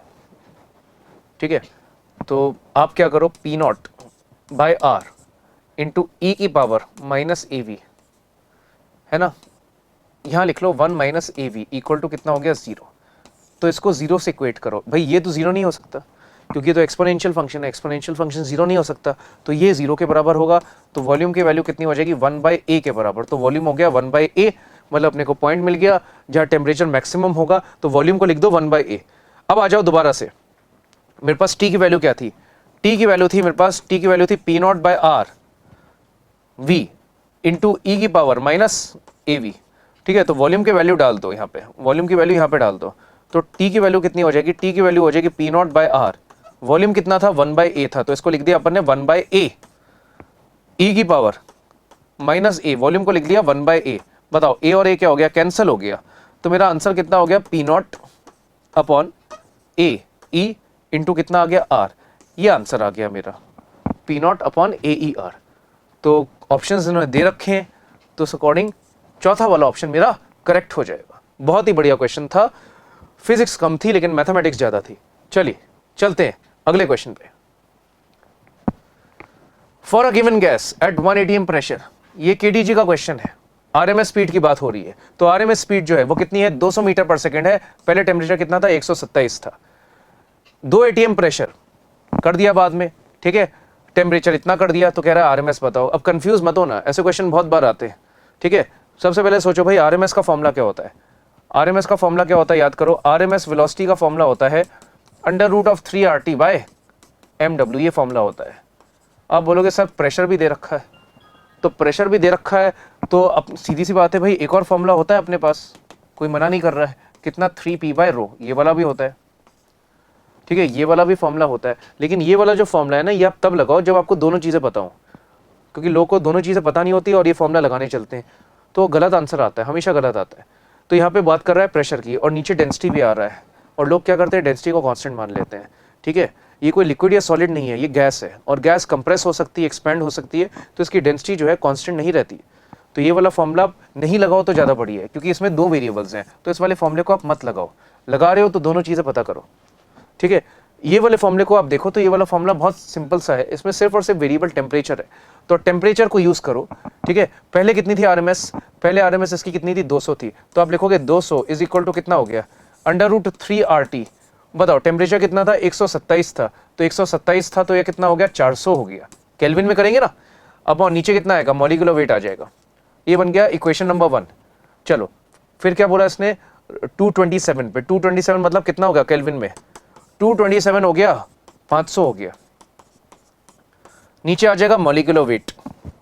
बाद में आरएमएस वेलोसिटी को अपन लिख लेंगे VRMS, ये कौन सा हो जाएगा, ये सेकंड हो जाएगा, ठीक है। दोनों को कर दो डिवाइड, तो कितना हो जाएगा, VRMS अपॉन नीचे कितना आ गया 200 इज इक्वल टू कितना आ जाएगा, √5/4, ऐसा कुछ आ रहा है, ठीक है। तो और अगर हम सॉल्व करें इसको तो आ जाएगा √5 और नीचे कितना आ जाएगा 2, ये और ये कितना हो गया, कट गया, कितना आ गया, 100 आ गया। तो VRMS की वैल्यू कितनी आ गई, VRMS की वैल्यू आ गई 100√5 मीटर पर सेकंड, ऐसा कुछ आ गया, बहुत आसानी से आंसर आ गया। तो 100√5, तो हमारा जो आंसर है सी वाला ऑप्शन मेरा क्या हो जाएगा, टिक हो जाएगा। चलिए नेक्स्ट क्वेश्चन पे चलते हैं। अगला क्वेश्चन बच्चों, जो मैक्सवेल्स डिस्ट्रीब्यूशन कर्व होता है उस पर काफ़ी कम क्वेश्चंस अवेलेबल हैं, तो एक क्वेश्चन आपके लिए प्रैक्टिस के लिए दे रखा है। मैक्सवेल डिस्ट्रीब्यूशन कर्व में जहाँ हम पढ़ते हैं कि जो गैस मॉलिक्यूल्स होते हैं वो किसी कंटेनर में अलग अलग स्पीड से चलते हैं, तो वैसे ही आपको एक ग्राफ दे रखा है यहाँ पे, है ना। ये प्रोबेबिलिटी फंक्शन है, मतलब ये इसको आप लिख सकते हो dN/dV, ये dN/dV है, जैसा ग्राफ में आता था, आपने अगर पढ़ा हो तो dN/dV ऐसा ग्राफ दे रखा है, मतलब 0 से V0 तक ये ग्राफ बढ़ा स्ट्रेट लाइन, उसके बाद ये ग्राफ क्या हो गया, कांस्टेंट। चलो एक बार क्वेश्चन को पढ़ लेते हैं। ये कह रहा है how many particles will have speeds between 1.2 V0 and 1.8 V0, ठीक है, कितने पार्टिकल्स की स्पीड 1.2 V0 और 1.8 V0 के बीच की होगी। और इसने बोला है कि एक सैंपल ऑफ गैस है, उसमें n पार्टिकल्स हैं। तो एक चीज़ मुझे जो याद आ रही है, जो अपन यूज़ करेंगे, कि जो ग्राफ है इसका जो एरिया होता है, ये एरिया क्या देता है आपको, नंबर ऑफ मॉलिक्यूल्स होता है। ये अपन ने पढ़ा है कि जो ग्राफ का जो एरिया है, जो ग्राफ है इसका जो एरिया है, ये नंबर ऑफ मॉलिक्यूल्स देता है। तो इसका एरिया आप निकाल सकते हो, ठीक है। कैसे निकालें इसका एरिया, चाहे तो आप ट्राइंगल और स्क्वायर करके कर लो या ट्रेपीजियम कर लो, तो इसका एरिया कितना हो जाएगा, half sum of parallel sides. ये साइड और ये साइड पैरेलल है, तो ये साइड कितनी हो गई V0, ये वाली साइड दिख रही है, ये वाली साइड कितनी हो गई V0, और ये कितनी हो गई 2V0, तो कितनी हो गई, ये वाली साइड हो गई 3V0, और ये वाला कितना हो गया, इसको बोल दिया अपन ने A। ये देखा नंबर ऑफ पार्टिकल्स, ऐसा कुछ। तो एक इक्वेशन तो यहाँ से कुछ आ जाएगी, ठीक है। अब ये कह रहा है कि कितने पार्टिकल्स है 1.2 और 1.8 V0 के बीच में। 1.2 V0 ऐसा कुछ होगा और 1.8 V0 ऐसा कुछ होगा, ठीक है। तो यहाँ पे कह रहा है कितने पार्टिकल्स हैं, तो कितने पार्टिकल्स होंगे, तो इसका मतलब मेरे को यहाँ पे एरिया निकालना पड़ेगा। यहाँ पे जो एरिया होगा वही तो देता है नंबर ऑफ पार्टिकल्स, तो आपको सीधा सीधा यहाँ पे एरिया निकालना है, ठीक है। तो एरिया निकालना है तो कैसे निकालेंगे, ये 1.2 है, ये 1.8 है, तो ये जो साइड आ जाएगी, ये वाली साइड कितनी आ जाएगी 0.6 V0, ये साइड आ गई 0.6 V0, और ये कितना हो गया बताओ, ये A हो गया। तो बेसिकली ये तो रेक्टेंगल बन गया। तो मैं मान लेता हूँ कि नंबर ऑफ पार्टिकल्स जो है वो कितने थे, N1 थे, तो N1 जो होगा वो एरिया होगा। तो एरिया N1 एरिया कैसे निकालेंगे, N1 की वैल्यू हो जाएगी N1 लेंथ इंटू ब्रेथ, बताओ ऐसा कुछ आ जाएगा, ये N1 हो जाएगा और ये N था। ठीक है, तो मेरे को n1 की वैल्यू बतानी है किसके टर्म्स में, n के टर्म्स में। ठीक है, तो एक काम करो, दोनों इक्वेशन को लिखो। अपने पास इक्वेशन क्या थी, अपने पास थी 3v0, ठीक है, इसको लिख रहा हूँ मैं 3v0 into A is equal to कितना आ जाएगा 2n, 2 को सेट भेज दिया। ठीक है, तो a into V naught, A into V naught की वैल्यू कितनी आ गई 2n/3, ऐसा कुछ आ गया। ठीक है, ए वी नॉट की वैल्यू बन गई 2n/3। यहाँ पे मैं देखूँ तो ए वी नॉट बन रहा है, तो आप लिखोगे n1 की वैल्यू बन जाएगी 0.6 into A V naught. A V not को क्या लिखोगे आप 2n/3, तो n इसको आप लिख लोगे 0.6, ए वी नॉट को लिख सकते हो आप 2n/3 लिख सकते हो। तो ये और ये कैंसिल हो गया, तो कितना हो गया 0.2, तो n1 की वैल्यू कितनी हो गई 0.4n, ऐसा कुछ हो गया। ठीक है, तो 0.4n, तो मेरा आंसर कौन सा हो जाएगा, बी ऑप्शन हो जाएगा। ठीक है, तो ये ऐसा क्वेश्चन हो गया मैक्सवेल डिस्ट्रीब्यूशन कर्व पे। चलो नेक्स्ट क्वेश्चन पे चलते हैं। अगला क्वेश्चन आपके सामने बोल रखा है कि Cp minus Cv equal to R है और स्टेट है गैस की कितनी P है। फिर दे रखा है Cp माइनस Cv दे रखा है 1.1 R और गैस की स्टेट दे रखी है Q। Are the temperatures in two different states P and Q। Then चलो, तो अगर मैं कोई गैस ले लूं, कोई भी गैस ले लो, ऑक्सीजन, नाइट्रोजन, कुछ भी गैस ले लो, तो हमने पढ़ रखा है जो भी गैसेस दुनिया में पाई जाती है सारी की सारी गैसेस रियल होती हैं। आइडियल गैस तो सिर्फ एक कंसेप्ट होता है, ऐसी कोई गैस नहीं होती। तो कोई भी गैस अगर आप ले लो तो वो रियल ही होती है। ठीक है, क्योंकि उनके बीच में कुछ इंटरमोलिकुलर फोर्सेस होते हैं। लेकिन जो रियल गैस है वो आइडियल की तरह बिहेव कर सकती है, उसके लिए कुछ कंडीशंस होती है जो अपन पढ़ते हैं। तो अपन ने क्या पढ़ा था कि जो रियल गैस है, रियल गैस आइडियल गैस की तरह कब बिहेव करती है, इसके लिए कुछ कंडीशंस है कि टेम्परेचर क्या होना चाहिए, हाई, वॉल्यूम होना चाहिए हाई, प्रेशर होना चाहिए लो, इस टाइप से कुछ कंडीशंस होती थी। तो एक और चीज याद करो कि अगर मैं लिखूं Cp minus Cv equal to R, Cp minus Cv equal to R, ये जो है, ये जो रिलेशन है, ये सिर्फ और सिर्फ किसके लिए वैलिड है, ये आइडियल गैस के लिए वैलिड है, ये रियल गैस के लिए वैलिड नहीं है। तो ये कह रहा है कि Cp माइनस Cv R था जब स्टेट P थी, तो गैस मेरे पास मान लो ऑक्सीजन गैस है, तो Cp माइनस Cv कह रहा है R के बराबर आ रहा है जब स्टेट कितना था P था, और Cp माइनस Cv इतना आता है जब स्टेट था Q। तो सीधी सी बात है, देखो ये वाला कंडीशन कब आएगी, ये वाली कंडीशन तब आएगी जब ऑक्सीजन गैस आइडियल की तरह बिहेव करेगी, और ये वाली कंडीशन कब आएगी जब ऑक्सीजन गैस नॉर्मल बिहेव करेगी, क्योंकि वो तो रियल गैस होती है, और रियल गैस में Cp माइनस Cv तो R आता नहीं है। तो बेसिकली ऑक्सीजन गैस इसके बराबर कब आएगी, मतलब Cp माइनस Cv के इक्वल टू 1.1 R, ये कब आएगा जब टेम्परेचर नॉर्मल हो, मतलब नॉर्मल कंडीशंस हो, और Cp minus Cv equal to R ये तब आएगा जब ये आइडियल की तरह बिहेव करे, और आइडियल की तरह बिहेव करने के लिए टेम्परेचर बहुत ही ज्यादा चाहिए। तो आप ये बोल सकते हो ये जो कंडीशन है ये तब आएगी जब टेम्परेचर हाई होगा, और यहाँ टेम्परेचर जो होगा ये बहुत ही कम होगा या फिर नॉर्मल टेम्परेचर होगा। तो आप लिखोगे टेम्परेचर जो स्टेट P में होगा वो Q से तो ज्यादा ही होगा, तो Tp is greater than TQ। कई लोग इसमें फॉर्मूला लगाना चाहते हैं, इसको निकालना चाहते हैं, कैलकुलेट करना चाहते हैं, लेकिन ये कैलकुलेशन वाला है ही नहीं। इसमें तो आपको बस ये पता करना है कि गैस किस टाइप से बिहेव कर रही है, आइडियल की रियल। तो यहाँ पे आइडियल बिहेव कर रही है तो यहाँ टेम्परेचर हाई होगा, या रियल बिहेव कर रही है तो यहाँ टेम्परेचर कम होगा। ठीक है, तो ये मेरा आंसर हो जाएगा Tp is greater than TQ। चलो अगला क्वेश्चन देखते हैं। The plot that depicts the behaviour of mean free time tau, mean free time के बारे में पूछा है, that is the time between successive collisions as a function of temperature. Basically ये जो क्वेश्चन है ये क्या कह रहा है, ये क्वेश्चन ये कह रहा है कि जो अपना जो सक्सेसिव टाइम होता है between collisions, mean free time और टेम्परेचर के बीच में हमें ग्राफ बनाना है। ठीक है, तो इसको अपन कैसे सोचेंगे बच्चों, याद करो, एक आपने पढ़ा था मीन फ्री पाथ। ठीक है, मीन फ्री पाथ का फॉर्मूला क्या होता था, 1/√2 पाई n इंटू d²। ठीक है, तो ये मीन फ्री पाथ होता है। तो अज्यूमिंग मीन फ्री पाथ क्या है, कांस्टेंट, क्योंकि इनमें से कोई भी चीज मान लेते हैं चेंज नहीं हो रही, तो हमारे पास जो रिलैक्सेशन टाइम या मीन फ्री टाइम आएगा, तो मीन फ्री टाइम कैसे निकाल सकते हैं अपन। मीन फ्री पाथ क्या होता है, एक मॉलिक्यूल ऑन एन एवरेज कितना चला कोलिजन के पहले, तो मीन फ्री पाथ होता है लैम्डा मीन, जो कि मैंने पीछे लिखा था, और कितनी स्पीड से चला, RMS स्पीड से चला। ठीक है, तो ये वाली जो क्वांटिटी है ये तो कांस्टेंट है, और RMS का फॉर्मूला जानते हो, RMS का फॉर्मूला होता है √3RT/mW, ऐसा कुछ होता है। तो मैं बोलूँगा जो टाउ है, ये टाउ किस पे डिपेंड कर रहा है, √1/T पे। ठीक है, टाउ किस पे डिपेंड कर रहा है, √1/T पे। ठीक है, तो अब मुझे ग्राफ देखना है कि इसका ग्राफ कैसा होगा। अगर मैं ऑप्शंस देखूं तो 1/√T टाउ और 1/√T, अगर आप इसको ऐसे लिखोगे तो इसको ऐसे लिख सकते हैं, tau is equal to some constant into 1/√t। ठीक है, 1/√t को आप मान लो x और टाउ को आप मान लो y।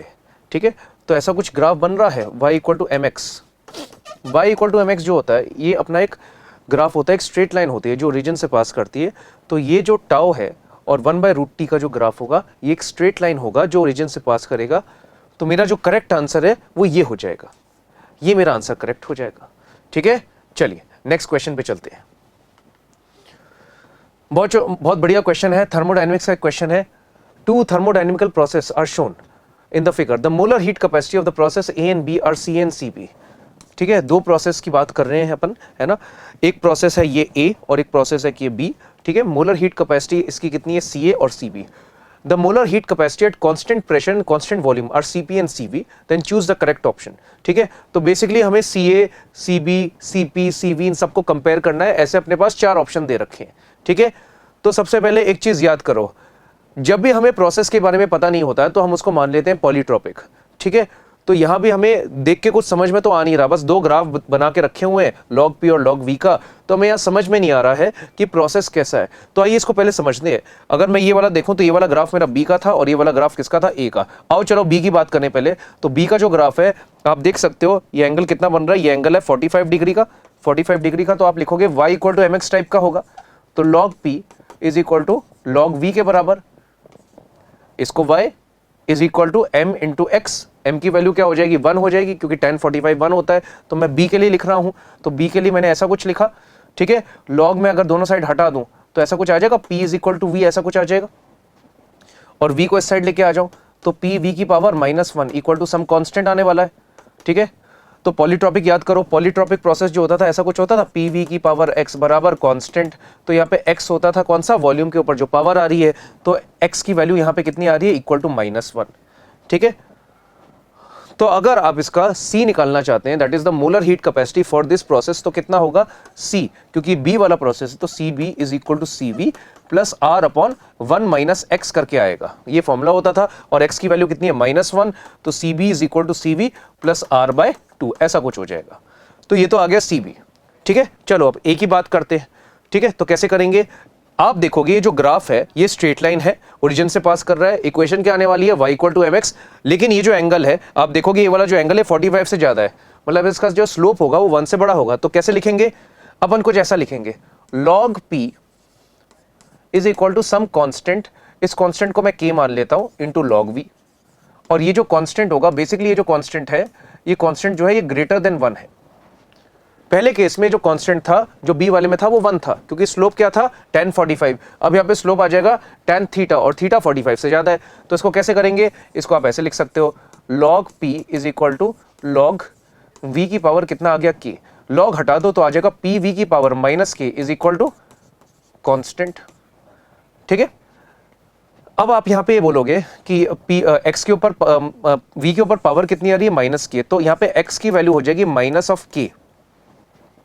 ठीक है, और k जो है वो 1 से बड़ा है, तो आप ये बोलोगे जो x होगा ये 1 से -1 से छोटा होगा।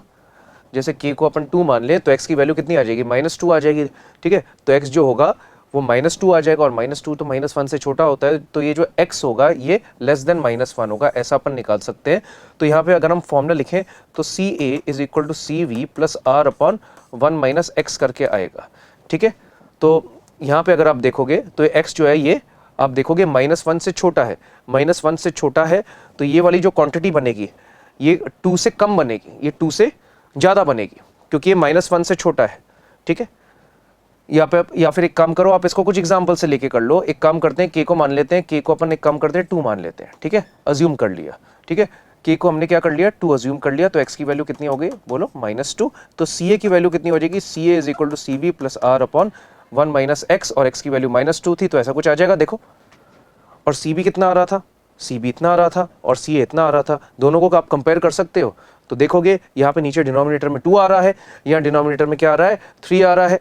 तो कौन सा बड़ा होगा, ये वाला बड़ा होगा। तो आप यहाँ पे बोल सकते हो कि जो CB होगा वो CA से ज्यादा होगा, क्योंकि यहाँ पे डिनोमिनेटर में 3 आ रहा है। ठीक है, अब आप एक चीज अगर देखो तो यहाँ पे Cv जो है Cv plus R by two, Cp क्या होता है, Cv प्लस आर होता है। मैं ये बोल सकता हूँ ये जो चीज आ रही है ये Cp से कम आ रही है, ठीक है, और यहाँ पे जो चीज आप निकाल रहे हो ये भी चीज Cp से कम आ रही है, तो आप बोल सकते हो Cb जो है वो Ca से तो बड़ा है ना, और Cp जो है ये Cp से छोटा है, और Ca जो है वो Cp से छोटा है। तो ऐसा कुछ अपन बोल सकते हैं। तो ऑप्शंस देखते हैं क्या है। Cp is greater then Cb is greater then Cv, ये ऑप्शन सही लग रहा है। Ca इक्वल टू 0 ये तो गलत हो गया। Cp is greater then Cv और Ca इक्वल टू Cb ये भी गलत हो गया, ये भी गलत हो गया। Ca is greater then Cp is greater then Cv ये ऑप्शन भी गलत हो गया। तो मेरा जो ऑप्शन है वो कौन सा हो गया, करेक्ट, फर्स्ट वाला, ठीक है। तो बच्चों बहुत ही अच्छा क्वेश्चन था पॉलीट्रॉपिक प्रोसेस का। चलो नेक्स्ट क्वेश्चन पे चलते हैं। अगला क्वेश्चन कैलोरीमेट्री से आपके सामने आ रहा है। 300 ग्राम था पानी, कितने पे, 25 डिग्री सी पे, और इसमें हमने 100 ग्राम ऑफ आइस मिक्स कर दिया, तो हमारे पास 300 ग्राम था वाटर, कितने पे था, एट 25 डिग्री सी, और इसको हमने मिक्स कर दिया कितने से, 100 gram of ice at 0 degree C. तो इस टाइप के क्वेश्चंस कैसे करते हैं, अज्यूम कर लो कि फाइनल टेम्परेचर हो गया 0। मैं यहाँ पे एक अजम्पशन मान रहा हूं, एक अजम्पशन मान रहा हूं कि टेम्परेचर मिक्सचर का क्या आ गया, 0 मान लेते हैं, उससे पता लग जाएगा कि क्या होने वाला है, ठीक है। तो मैंने ऐसा माना कि हीट एक्सचेंज हो गई है। हीट लेगा कौन, देखो आइस है, आइस का टेम्परेचर कम है 0, और पानी का टेम्परेचर ज्यादा है, तो आइस हीट लेगा, और जो वाटर है वो हीट छोड़ेगा, हीट रिलीज करेगा। ये हीट लेके क्या करेगा, इसका टेम्परेचर तो 0 है, तो आइस जो है ये इसका टेम्परेचर 0 है, सबसे पहले पानी बनेगा, है ना, सबसे पहले पानी बनेगा। तो पहले आइस की बात करते हैं। तो आइस को हीट रिक्वायर्ड कितनी होगी, तो हीट रिक्वायर्ड निकालें, तो हीट रिक्वायर्ड का फॉर्मूला क्या होता है, m, क्योंकि यहाँ पे फेज ट्रांसफॉर्मेशन होने वाला है, तो m इंटू क्या लिखोगे आप, LF कितना होता है, 80 होता है, तो कितना हो जाएगा, ऐसा कुछ हो गया, ठीक है। मतलब 100 ग्राम अगर आइस है, इसको अगर पानी बनना है तो 8000 कैलोरी की हीट चाहिए होगी। अब देखते हैं 8000 क्या मेरे पास है। चलो तो पानी को देखते हैं, पानी कितना था, 300 ग्राम था। अब मैं देखूंगा हीट अवेलेबल कितनी है, हीट अवेलेबल कैसे निकालेंगे, मास कितना था, 300 था, ये पानी का मास हो गया। पानी की स्पेसिफिक हीट होती है 1, ठीक है, कैलोरी में, और ये 25 पे था। हमने माना कि फाइनल टेम्परेचर हो गया 0, तो 25 से इसको 0 पे आना है, तो आप लिखोगे 25 माइनस 0, 25 माइनस 0 करके लिखोगे तो आ जाएगा 300 इंटू कितना आ गया, 25, 300 इंटू 25 ये कितना हो गया, 7500, तो 7500, ठीक है। तो 7500 कैलोरी हीट है इसके पास, और चाहिए कितनी, ये रिक्वायर्ड है और हमारे पास है इतनी। तो सीधी सी बात है, इसको जरूरत ज्यादा की है लेकिन हमारे पास है कम, ठीक है। तो होगा क्या, पूरी आइस को पानी बनने के लिए हीट चाहिए 8000, लेकिन हम दे कितना सकते हैं, हम 7500 ही दे सकते हैं। इसका मतलब पूरी की पूरी जो आइस है वो पानी नहीं बन सकती, क्योंकि चाहिए था 8000 और है कितना, 7500। इसका मतलब पूरी की पूरी आइस मेल्ट नहीं करेगी। इसका मतलब जो मिक्सचर होगा, मिक्सचर में आइस भी होगा और वाटर भी होगा, ठीक है, और आइस और वाटर तो साथ साथ एक ही टेम्परेचर पे रह सकते हैं, दैट इज 0 डिग्री सी। तो इसका मतलब 0 डिग्री सी होगा टेम्परेचर का, जो फाइनल मिक्सचर होगा उसका टेम्परेचर कितना होगा, 0 डिग्री सी। तो मैं बोलूंगा आइस प्लस वाटर होगा कितने पे, 0 डिग्री सी पे, ठीक है, क्योंकि चाहिए था 8000 और मिला कितना, 7500, इसलिए पूरा आइस मेल्ट नहीं हुआ, तो कुछ आइस रहेगा और कुछ पानी रहेगा, और दोनों का टेम्परेचर क्या रहेगा, 0 डिग्री सी। तो मेरा आंसर क्या हो जाएगा, the final temperature of the mixture is 0 degree C, ये करेक्ट आंसर हो जाएगा। चलो अगले क्वेश्चन पे चलते हैं। अब पॉलीएटॉमिक गैस बताओ डिग्री ऑफ फ्रीडम कितने होते हैं, डिग्री ऑफ फ्रीडम कितने होते हैं, 6 होते हैं, ठीक है। ये कह रहा है कि भाई इसके 24 वाइब्रेशनल मोड्स है, ठीक है।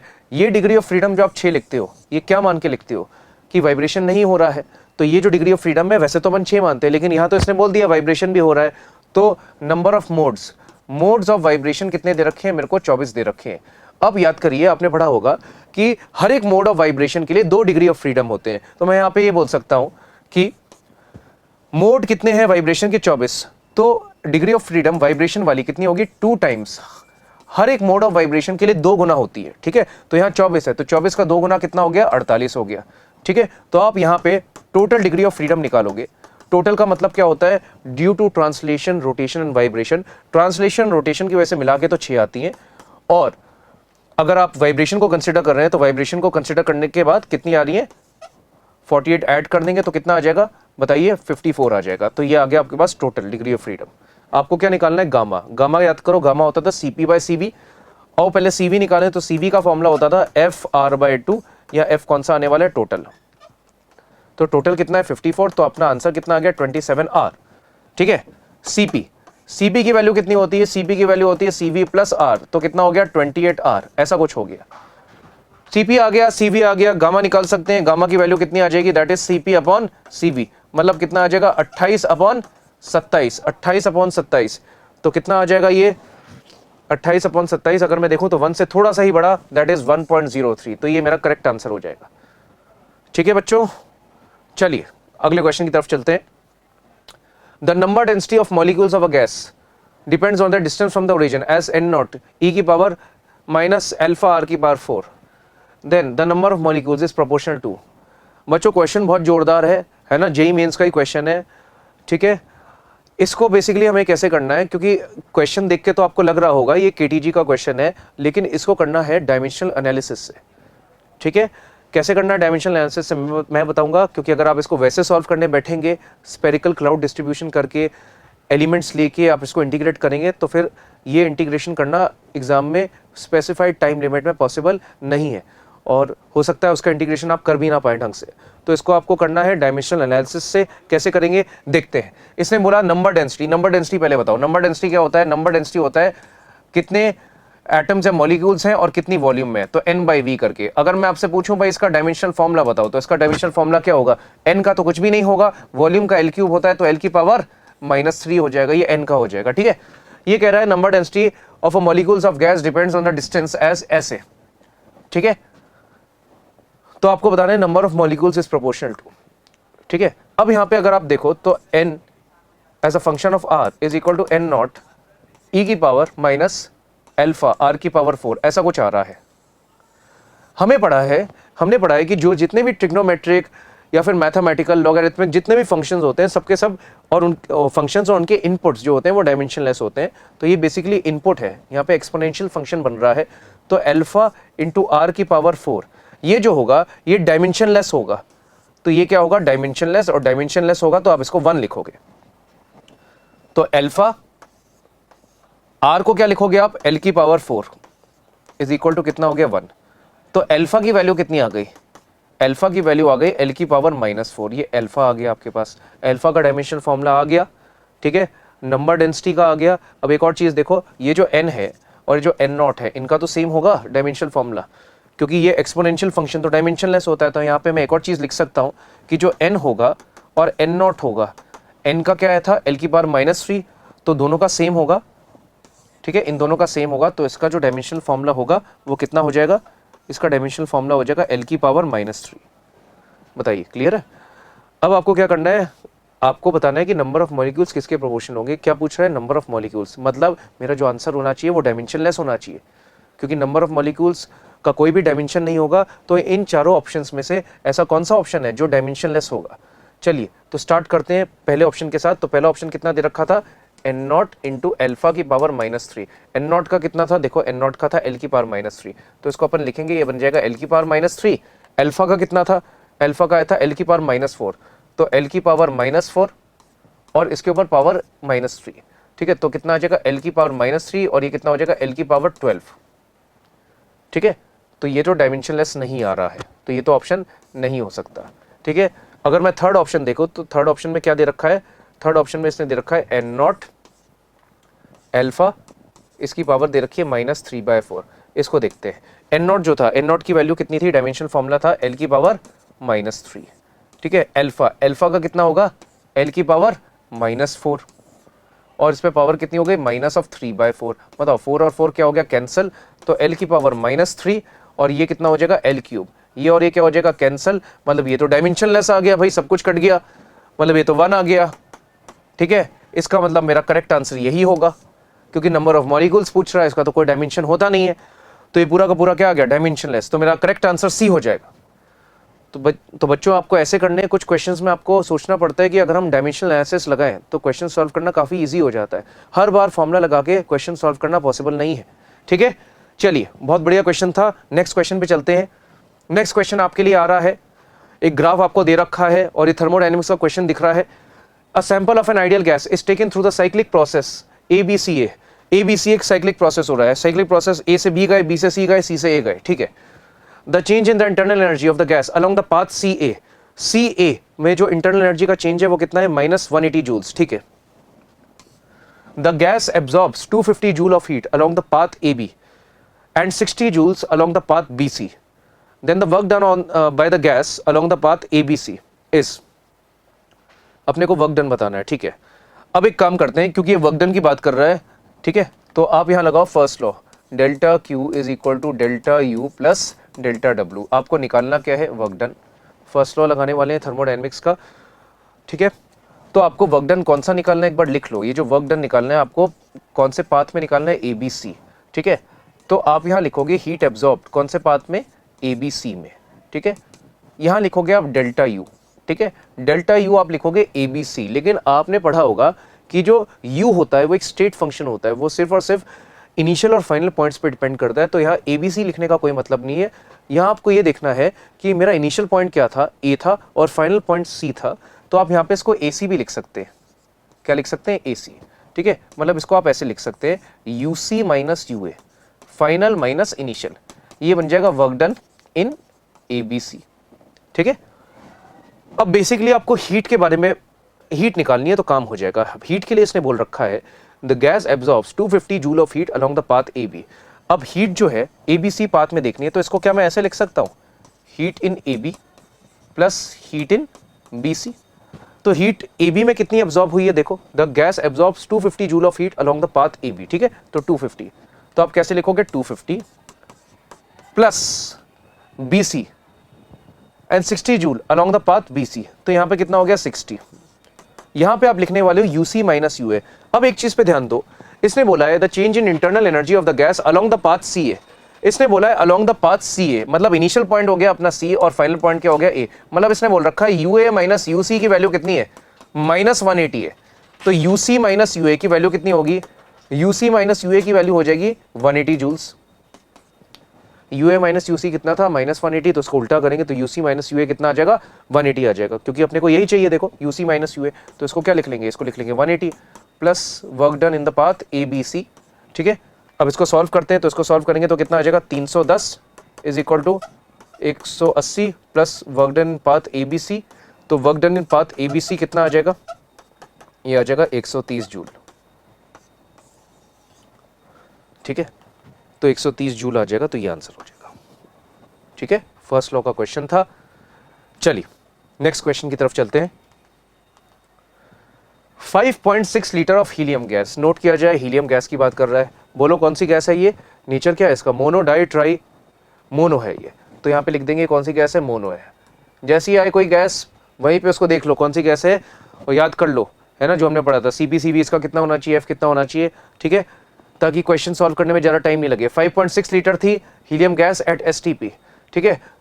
तो आगे मैं नहीं बढ़ता, यहाँ से मेरे को एक चीज़ याद आ रही है जो अपन केमिस्ट्री में पढ़ते हैं कि STP पे अगर 22.4 लीटर की कोई गैस होती है, 22.4 लीटर अगर हो तो वो 1 मोल ऑक्यूपाई करती है, या 1 मोल की वॉल्यूम 22.4 होती है, ऐसा हमने पढ़ रखा है, ठीक है। तो यूनिटी मेथड से देखें तो 1 लीटर में कितने मोल होंगे, 22.4, 1/22.4, और 5.6 में कितने होंगे, तो 5.6 लीटर में होंगे 5.6/22.4, मतलब ये कितना हो जाएगा, 1/4। ये 1/4 हो गया। तो देखो हमने क्वेश्चन अभी आधा भी नहीं पढ़ा और कुछ कुछ चीजें अपने को अभी समझ में आ गई। एक बात तो पता लग गई कि मोल्स कितने आ गए, मोल्स आ गए 1/4, और ये अपनी हीलियम गैस है तो इसका डिग्री ऑफ फ्रीडम भी अपने पास 3 आ गया। अब आगे पढ़ते हैं, ये कह रहे हैं कि it is adiabatically compressed to 0.7 litre, adiabatic compression हो गया। Taking the initial temperature of the gas to be T1, then find out the work done in the process, ठीक है। चलो तो हम यहाँ फॉर्मूला क्या लगाने वाले हैं, एडियाबैटिक का फॉर्मूला क्या होता है, TV की power gamma -1 equal to constant, ठीक है। गामा कितना होता है, ये तो F है, गामा कितना, गामा कैसे निकालेंगे, CV का फॉर्मूला क्या होता है, FR/2, तो CV आ जाएगा 3R/2 और CP कितना आ जाएगा 5R/2। मतलब अगर आप गामा निकालो दैट इज CP/CV, तो गामा की वैल्यू याद होनी चाहिए वैसे तो, कितनी हो गई बोलो, 5/3 हो गई। चलो अब इसको करते हैं सॉल्व, ठीक है। पहले टेम्परेचर कितना था, पहले टेम्परेचर था T1, तो T1 लिख दिया। पहले वॉल्यूम कितनी थी, 5.6 थी, गामा की वैल्यू 5/3 -1 2/3। बाद में टेम्परेचर मान लो T2, वॉल्यूम कितना था, वॉल्यूम कितना था बाद में 0.7, तो 0.7 इसकी पावर कितनी हो गई बताओ 2/3। तो T2 निकाल सकते हैं, T2 निकाल सकते हैं। तो T2 की वैल्यू कितनी हो जाएगी T1, इससे आप डिवाइड करोगे तो कितना हो जाएगा 8, 8 की पावर कितना हो गया 2/3 हो गया। तो T2 is equal to T1, ये बन गया 2 का क्यूब, ठीक है। तो 2/3, 3 और 3 कैंसल, तो 2 का स्क्वायर कितना होता है 4 होता है। तो T2 की वैल्यू कितनी आ जाएगी 4 टाइम्स ऑफ T1, ठीक है। तो एडियाबैटिक कंप्रेशन से अपने को ये पता लग गया कि भाई वॉल्यूम कम हो गई है तो टेम्परेचर बढ़ गया होगा, टेम्परेचर कितना हो गया 4 टाइम्स ऑफ T1। अब निकालना क्या है, निकालना है अपने को वर्क डन। तो वर्क डन का फॉर्मूला बोलो, वर्क डन का फॉर्मूला होता था NR delta T upon 1 minus gamma, ये फॉर्मूला होता था। N की वैल्यू कितनी है निकाल चुके हैं, N की वैल्यू थी 1/4, R को लिखा R, delta T, delta T क्या है, डेल्टा T मतलब चेंज हो गया। बाद में टेम्परेचर कितना था 4T1, पहले कितना था T1, तो NR delta T upon 1 minus gamma, gamma की वैल्यू कितनी थी, गामा की वैल्यू थी 5/3, ठीक है। तो वर्क डन कितना आ जाएगा, वर्क डन की वैल्यू मेरे पास आ जाएगी, ऊपर देखो 3 बन जाएगा, तो बन जाएगा 3RT1, ठीक है। यहाँ आपके पास 4 था, यहाँ कितना बन जाएगा माइनस ऑफ 2/3, तो कितना आ जाएगा ये वर्क डन आ जाएगा माइनस ऑफ 9RT1 अपॉन कितना आ जाएगा 8, ऐसा कुछ आ जाएगा, ठीक है। तो work done in the process, तो जो वर्क डन होगा वो वर्क डन कितना हो जाएगा -NRT1/8। कह रहा है the work done in the process, मतलब एक्सटर्नल वर्क डन पूछ रहा है, सिस्टम का नहीं पूछ रहा है। तो ये तो जो आपने वर्क डन निकाला है ये सिस्टम का निकाला है, एक्सटर्नल पूछ रहा है तो साइन चेंज हो जाएगा, ठीक है। तो आंसर मेरा क्या हो जाएगा 9/8RT1, ठीक है बच्चों। चलिए नेक्स्ट क्वेश्चन की तरफ चलते हैं। चलो एक ग्राफ का क्वेश्चन आपके सामने आ रहा है, थर्मोडायनेमिक्स का अगेन क्वेश्चन है ये।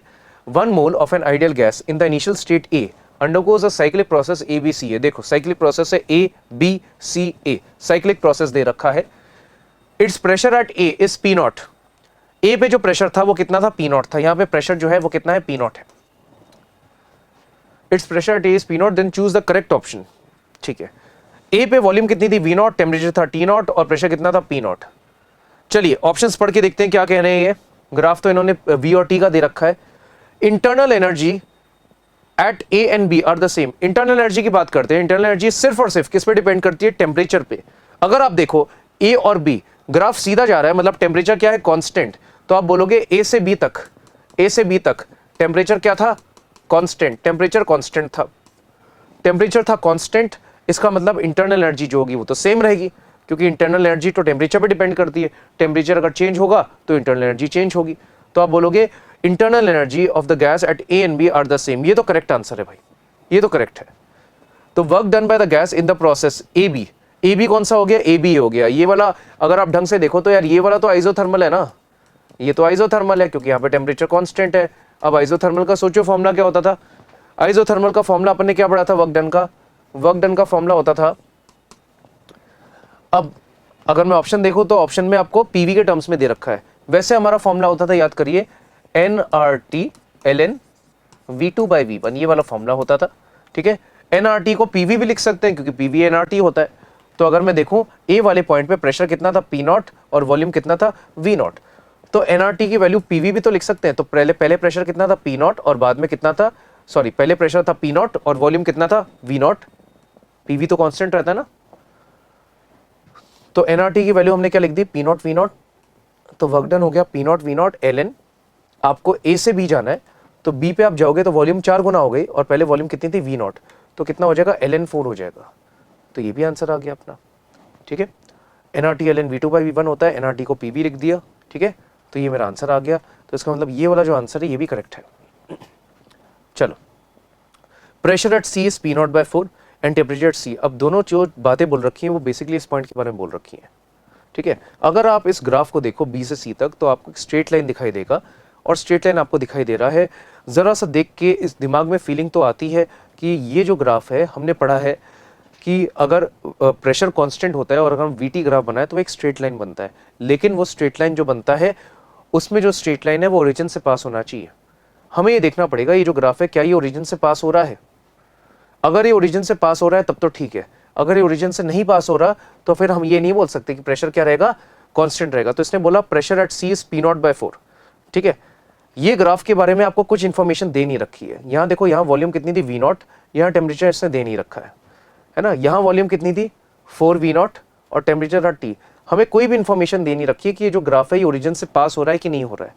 तो हम ये नहीं बोल सकते कि यहाँ पे प्रेशर क्या रहेगा, कांस्टेंट, ठीक है। यहाँ पे प्रेशर था पी नॉट, आप बोलोगे टेम्परेचर तो है कांस्टेंट, वॉल्यूम 4 गुना हो गई तो प्रेशर कितना हो गया होगा, पी नॉट बाय 4। कौन सा लॉ लगा दिया, बॉयज लॉ। अगर प्रेशर कांस्टेंट होगा तो P naught by 4, P naught by 4, P naught by 4 सब जगह होगा, लेकिन उसके लिए इस ग्राफ को ओरिजिन से पास होना पड़ेगा। और अगर ओरिजिन से पास होता तो डॉटेड लाइन बना के दिखा रखा होता कि ओरिजिन से पास हो रहा है, लेकिन वो भी नहीं बता रखा। तो हम ये नहीं बोल सकते कि यार ये ऑप्शन सही होगा, ठीक है। तो ये वाला ऑप्शन हम नहीं बोल सकते, तो ये तो गलत हो जाएगा। Temperature C is T naught by 4, ठीक है। अगर प्रेशर कांस्टेंट होगा तो वॉल्यूम 1/4 हो गई है तो टेम्परेचर भी 1/4 हो जाएगा, ठीक है। तो इसके बारे में भी अपन कुछ नहीं बोल सकते, क्योंकि ये हमें इस बारे में, इस ग्राफ के बारे में हमें कुछ भी नहीं पता, इसलिए हम इसके बारे में कुछ भी कमेंट नहीं कर सकते। तो ये दोनों ऑप्शन के बारे में आप कमेंट नहीं कर सकते। तो ए और बी इसका करेक्ट आंसर हो जाएगा। चलिए नेक्स्ट क्वेश्चन की तरफ चलते हैं। नेक्स्ट क्वेश्चन बच्चों, आपके सामने एक ग्राफ दे रखा है पीवी, आपके सामने एक पीवी ग्राफ दे रखा है, दिख रहा है आपको। The above PV diagram represents the thermodynamic cycle of an engine operating with an ideal monatomic gas, ठीक है। मोनोटॉमिक गैस है, देखो मोनोटॉमिक गैस दे रखा है, आपको बोला जा रहा है the amount of heat extracted from the source in a single cycle. ये कह रहा है कि सोर्स से कितनी हीट एक्सट्रैक्ट हो रही है, ठीक है। सोर्स क्या होता है, हीट देता है, ठीक है। सोर्स बेसिकली यहां लिख देते हैं, सोर्स क्या होता है, सोर्स जो है वो हीट प्रोवाइड करेगा, किसको, सिस्टम को। मतलब यहां पे बेसिकली सवाल है वो ये है कि सिस्टम के अंदर कितनी हीट आई है ये आपको बताना है, ठीक है। आपको ये बताना है सिस्टम के अंदर कितनी हीट आई है। तो अगर हीट आती है तो heat, if heat is supplied, अगर हीट सप्लाई होती है टू सिस्टम, तो वो वाली जो हीट होती है इसको अपन क्या मानते हैं, इसको पॉजिटिव मानते हैं। तो आपको वो वाली हीट लेनी है जो पॉजिटिव होगी, ठीक है। चलो इसको करके देखते हैं, ठीक है। एक साइकिल दे रखी है तो इसको कहीं से भी चालू कर देते हैं, ठीक है। तो इसको इस टाइप से अपन कर लेते हैं, ऐसे देखो, ठीक है। अब the amount of heat extracted from the source in a single cycle is, ये आपको बताना है, ठीक है। अब आप कैसे करेंगे, देखिए अगर आप डी से सी देखें, डी से सी देखें तो बताइए वॉल्यूम बढ़ रही है, प्रेशर क्या है, कांस्टेंट। मतलब ये जो प्रोसेस हुआ, ये प्रोसेस क्या हो गया, आइसोबारिक हो गया। ये प्रोसेस क्या हो गया, आइसोबारिक, ठीक है, आइसोबारिक हो गया। बताओ प्रेशर कांस्टेंट, वॉल्यूम बढ़ा, प्रेशर कांस्टेंट है, वॉल्यूम अगर बढ़ा तो टेम्परेचर भी बढ़ेगा। फॉर्मूला होता है ना PV equal to NRT, PV equal to NRT. तो अगर वॉल्यूम इंक्रीज करेगा तो इसका मतलब टेम्परेचर भी क्या करेगा, इंक्रीज करेगा, ठीक है। तो टेम्परेचर अगर इंक्रीज कर रहा है, ठीक है, इसका मतलब हीट यहाँ पे आई होगी। यहाँ पे हीट आप क्या लिख सकते हो, कांस्टेंट प्रेशर पे जो हीट होती है इसको क्या लिख सकते हैं, delta QP is equal to NCP delta T. याद करो एनसी डेल्टा टी करके एक फॉर्मूला होता था ना। ये प्रोसेस क्या हो गया, ये तो आइसोबारिक हो गया, तो हीट सप्लाइड को क्या बोल सकते हैं, एनसीपी डेल्टा टी। कौन सी गैस थी अपनी, ये अपनी गैस थी ये मोनोटॉमिक थी। और मोल्स कुछ दे रखे हैं, यहाँ पे मोल्स दे रखे हैं, मोल्स के बारे में इन्होंने कुछ नहीं दे रखा, ठीक है। तो कोई बात नहीं, आप यहाँ पे सीपी की वैल्यू क्या लिखेंगे, मोनोटॉमिक है तो मोनोटॉमिक के लिए आप लिखोगे 5R/2 इंटू कितना आ जाएगा, delta T. NR delta T को क्या लिख सकते हैं, देखो 5/2 बाहर निकाल लो। एनआर डेल्टा टी को क्या लिख सकते हैं, P2V2 माइनस P1V1, ठीक है। तो बाद में अगर मैं देखूं, बाद में प्रेशर कितना हो गया P0 और वॉल्यूम कितना हो गया 2V0, तो आ जाएगा 2P0V0। पहले कितना हो गया P0V0, तो आ जाएगा P0V0। तो अपना आंसर कितना हो जाएगा 5/2 P0V0, ये हो जाएगा।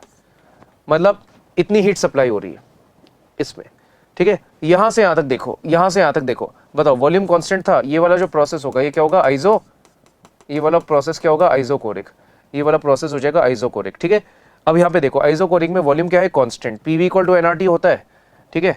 प्रेशर बढ़ा है कि नहीं, बताओ प्रेशर बढ़ा, अगर प्रेशर बढ़ा है तो वॉल्यूम तो कांस्टेंट है, प्रेशर बढ़ा है तो टेम्परेचर भी बढ़ेगा, तो इसका मतलब टेम्परेचर भी बढ़ेगा। मतलब इस वाले पार्ट में टेम्परेचर बढ़ा है, मतलब हीट आई होगी। और ये जो हीट है, ये हीट कैसे लिखोगे आप, delta QV is equal to, क्योंकि आइसोकोरिक था तो एनसीवी डेल्टा टी करके लिखेंगे, ठीक है। सीवी की वैल्यू क्या होती है, सीवी की वैल्यू होती थी 3R/2 इंटू यहाँ आ जाएगा डेल्टा टी, तो 3/2 बाहर, NR delta T. NR delta T को क्या लिख सकते हैं, P2V2 माइनस P1V1, ठीक है। तो आप लिख सकते हो P2V2 माइनस P1V1। पहले प्रेशर कितना था P0, वॉल्यूम कितना था 2V0, बाद में प्रेशर कितना हो गया 2p0 वॉल्यूम 2v0, तो कितना हो जाएगा 4p0 v0, है ना, बाद में प्रेशर 2p0 वॉल्यूम 2v0, तो 4p0 v0 minus 2p0 v0, तो कितना आंसर आ जाएगा, ये कितना हो जाएगा 2, तो आंसर कितना हो जाएगा 3p0 v0, मेरा आंसर ये आ जाएगा। ठीक है, मतलब जो हीट आई है इसमें वो कितनी आई 3p0 v0। ठीक है, अब अगर आप देखें तो यहां से यहां तक बताइए प्रेशर कांस्टेंट था, वॉल्यूम घटी है, वॉल्यूम घटी है, तो यहां मैं उल्टा देखूंगा, अगर वॉल्यूम कम हो रही है तो इसका मतलब टेम्परेचर भी क्या होगा, कम होगा, टेम्परेचर कम होगा, इसका मतलब यहाँ पे हीट रिलीज होगी, तो ये वाला अपना आंसर नहीं होगा क्योंकि बोला जा रहा है हीट सप्लाइड। ठीक है, अब यहां से यहां देखो, अगर आप ए से डी, तो ए से डी देखोगे आप तो वॉल्यूम कांस्टेंट है, प्रेशर कम हो रहा है, अगर प्रेशर कम हो रहा है इसका मतलब टेम्परेचर भी क्या होगा, कम होगा, टेम्परेचर अगर कम होगा तो यहाँ भी हीट रिलीज होगी। बेसिकली आपको यहाँ पे और यहाँ पे बात करनी है क्योंकि इन दोनों प्रोसेस में हीट आ रही है और एक साइकिल है, तो ये हीट आ रही है तो हीट को रिजेक्ट भी होना पड़ेगा, क्योंकि यही होता था अपना सेकेंड लॉ ऑफ थर्मोडायनेमिक्स कि कुछ हीट आई है और कुछ हीट रिजेक्ट होनी पड़ेगी, क्योंकि किसी भी साइकिल की एफिशिएंसी 100% नहीं हो सकती है। तो यहाँ पे हीट आई है और यहाँ पे हीट आई है और इन दोनों प्रोसेस में हीट रिजेक्ट हुई है। हमसे कुछ कौन सा पूछा है कि हीट वो वाली बताओ जो सोर्स में आ रही है, तो अपना आंसर क्या हो जाएगा, ये दोनों को अपन ऐड कर लेंगे। ठीक है, तो हीट सप्लाइड कितनी हो गई, हीट सप्लाइड कितनी हो गई, हीट सप्लाइड हो गई 5/2 p0 v0 plus 3p0 v0, तो आंसर कितना हो जाएगा 11 p0 v0 अपॉन 2, ये मेरा आंसर हो जाएगा। तो 11 p0 v0/2, तो मेरा करेक्ट आंसर ये हो जाएगा। चलिए नेक्स्ट क्वेश्चन की तरफ चलते हैं। अगला क्वेश्चन अगेन थर्मोडायनेमिक्स का क्वेश्चन है, ग्राफ कौन सा दे रखा है, पीवी दे रखा है, क्या पूछा जा रहा है, heat absorb by the system. देखने से लग रहा है साइक्लिक प्रोसेस है, ऐसे आपको एरो भी दे रखी है। ठीक है, ग्राफ आपको पीवी दे रखा है, साइकिल कैसे चल रही है बताओ, क्लॉकवाइज चल रही है। ठीक है, साइकिल कैसी चल रही है, क्लॉकवाइज चल रही है, तो जो वर्क डन होगा, वर्क डन क्या होगा इस पूरे सिस्टम में, इस पूरी साइकिल में वर्क डन जो होगा वो क्या आएगा, पॉजिटिव आएगा, क्योंकि ये जो साइकिल चल रही है कैसी चल रही है, ये क्लॉकवाइज चल रही है। ठीक है, तो वर्क डन पॉजिटिव आएगा। चलो क्या लिखें अपन लिखेंगे delta Q is equal to delta U plus delta W. ठीक है, तो डेल्टा यू कितना हो जाएगा 0, क्योंकि यहाँ पे हमारा जो प्रोसेस है वो साइक्लिक प्रोसेस है, तो डेल्टा यू 0 हो गया।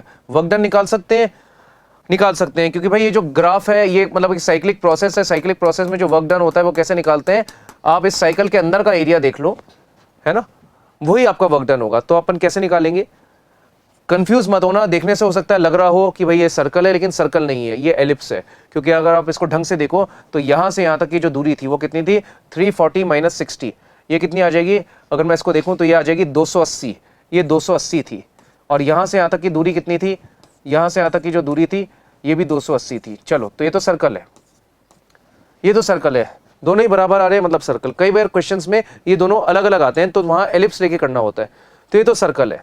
तो इसका डायमीटर कितना हो गया, डायमीटर इसका हो गया 280, तो रेडियस बताइए, रेडियस इसका कितना हो जाएगा, रेडियस इसका 140 हो जाएगा। ठीक है, चलो तो इसका वर्क डन कैसे निकालेंगे, फॉर्मूला क्या होता है पाई आर स्क्वायर, तो पाई रेडियस इसका कितना है, देखो एक बार आप रेडियस ये वाला लोगे और एक बार रेडियस ये वाला लोगे, अब बोलोगे सर फर्क क्या है, फर्क वैसे तो नहीं है लेकिन यूनिट्स में फर्क है। ये वाला जो आप रेडियस लोगे तो कितना लोगे 140, और इसकी यूनिट क्या लोगे किलो पास्कल, मतलब 10 की पावर 3, और जब ये वाला रेडियस लोगे तो ये वाली रेडियस कितना लोगे 140, और इसकी यूनिट क्या लोगे सीसी लोगे, सीसी मतलब सेंटीमीटर क्यूब, सेंटीमीटर क्यूब जो है इसको आप मीटर क्यूब में कन्वर्ट करोगे तो 10 की पावर बन जाएगा -6, ऐसा बन जाएगा। ठीक है, तो कितना बन जाएगा पाई 140 इंटू 140 इंटू 10 की पावर -3, ऐसा कुछ बन जाएगा। ठीक है, तो मेरे पास कितना आ जाएगा, मेरे पास बन जाएगा 14 और 14, ये कितना बन जाएगा 196, तो ये बन जाएगा 196 पाई। ठीक है, और ये 2 0 इससे चले जाएंगे तो डिवाइड बाय 10 हो जाएगा, तो ये बन जाएगा 19.6 पाई, आपका आंसर बन जाएगा 19.6 पाई, ये आपका वर्क डन हो जाएगा। 19.6 को लगभग 20 भी बोल सकते हैं, और पाई का फॉर्मूला क्या होता है 3.14, तो आंसर कितना आएगा, आंसर लगभग 60 के आसपास आना चाहिए, क्योंकि ये 20 हो गया और 3.14, आंसर लगभग 60 के आसपास आना चाहिए, इसका मतलब मेरा आंसर सेकंड वाला करेक्ट होगा, ये मेरा आंसर करेक्ट होगा। चलिए नेक्स्ट क्वेश्चन की तरफ चलते हैं। अगला क्वेश्चन भी जो है ये भी थर्मोडायनेमिक्स का है, क्योंकि बच्चों थर्मोडायनेमिक्स है बहुत ही इंपॉर्टेंट टॉपिक, तो थर्मोडायनेमिक्स की प्रायोरिटी है ना अच्छी खासी रखी गई है यहाँ पे। In a process the temperature and volume of 1 mole, है ना, कितने मोल है, 1 mole of a monatomic gas are varied according to Vt is equal to constant, ठीक है, Vt इक्वल टू कॉन्स्टेंट दे रखा है। In the process the temperature of the gas is increase bye delta T, then the amount of heat absorb by the gas, ठीक है। तो आपको heat absorb के बारे में पूछा है, तो डेल्टा क्यू बताओ, डेल्टा क्यू का फॉर्मूला क्या होता है, एनसी डेल्टा टी करके होता है। सी जो होता है वो मोलर हीट कैपेसिटी होता है ना, सी को क्या बोलते हैं, मोलर हीट कैपेसिटी, इसको बोलते हैं मोलर हीट कैपेसिटी। और सी की वैल्यू जो होती है वो कितनी होती है, सी की वैल्यू होती है CV upon 1 R upon 1 minus x, ऐसे करके होती है, ठीक है। तो सी की वैल्यू होती है CV plus R upon 1 minus X ही होती है। लेकिन एक्स क्या होता है, एक्स के लिए आपको ये देखना पड़ेगा, PV की पावर एक्स कांस्टेंट होता है, तो वॉल्यूम पे पावर कितनी बन रही है वो देखना पड़ेगा। तो वॉल्यूम पे पावर कैसे देखोगे, आपको क्या दे रखा है, VT इक्वल टू कॉन्स्टेंट, तो VT इक्वल टू क्या हो गया, कॉन्स्टेंट हो गया, ठीक है। वॉल्यूम मुझे चाहिए, टेम्परेचर मुझे नहीं चाहिए, तो यहाँ पे फॉर्मुला क्या यूज करूंगा, बताओ, PV is equal to NRT, N कितना है 1 है, तो PV is equal to RT हो गया। तो T की वैल्यू कितनी हो गई, T की वैल्यू हो गई PV बाय R, तो T की वैल्यू हो जाएगी PV by R is equal to कितना हो गया, कॉन्स्टेंट, तो बन जाएगा P into V square, R उधर चले जाएगा क्योंकि कांस्टेंट में कांस्टेंट मल्टीप्लाई कर देंगे तो कांस्टेंट नया कांस्टेंट आ जाएगा, तो PV स्क्वायर की वैल्यू कितनी बन जाएगी, कांस्टेंट, तो PV square is equal to constant हो गया। यहाँ पे आप देख सकते हैं P के ऊपर पावर 1 है और V के ऊपर पावर 2 है, उसको आप कंपेयर करोगे तो X की वैल्यू कितनी हो गई, बताओ, 2 हो गई, X की वैल्यू 2 हो गई। तो C की वैल्यू आप निकालोगे तो C की वैल्यू हो जाएगी, कौन सी गैस है ये, मोनोटॉमिक है, तो मोनोटॉमिक का कितना होता है, 3R/2 होता है plus R upon 1 minus x, x की वैल्यू 2 थी तो यहाँ कितना आ जाएगा, -1 आ जाएगा, ठीक है। तो 3R/2 माइनस R, तो यहाँ पे कितना आ जाएगा आपके पास, R/2 आ जाएगा। तो C की वैल्यू आप आ चुकी है मेरे पास R/2, ठीक है। तो हीट कितना हो जाएगा, हीट हो जाएगा NC डेल्टा टी, N कितना था, 1 था, C कितना था, R/2 था, और यहाँ कितना आ जाएगा, डेल्टा टी, तो मेरा आंसर आ जाएगा R डेल्टा टी अपॉन 2, ऐसा कुछ हो जाएगा। तो मेरा आंसर आ जाएगा R डेल्टा टी अपॉन 2, ऐसा कुछ आंसर आ जाएगा, ठीक है। तो ये मेरा आंसर आ जाएगा। आई होप बच्चों आपको समझ में आ रहा होगा थर्मो के ये जो क्वेश्चन है कैसे कर रहे हैं, पॉलीट्रॉपिक के क्वेश्चंस काफ़ी बार आते हैं, ठीक है। तो ये हो गया, चलिए अगले क्वेश्चन की तरफ चलते हैं। अगेन थर्मो का क्वेश्चन है, फिर से आपको एक ग्राफ दे रखा है, कौन सा, PV, ठीक है। बहुत ही कॉन्सेप्चुअल क्वेश्चन है, बहुत बार आ चुका है।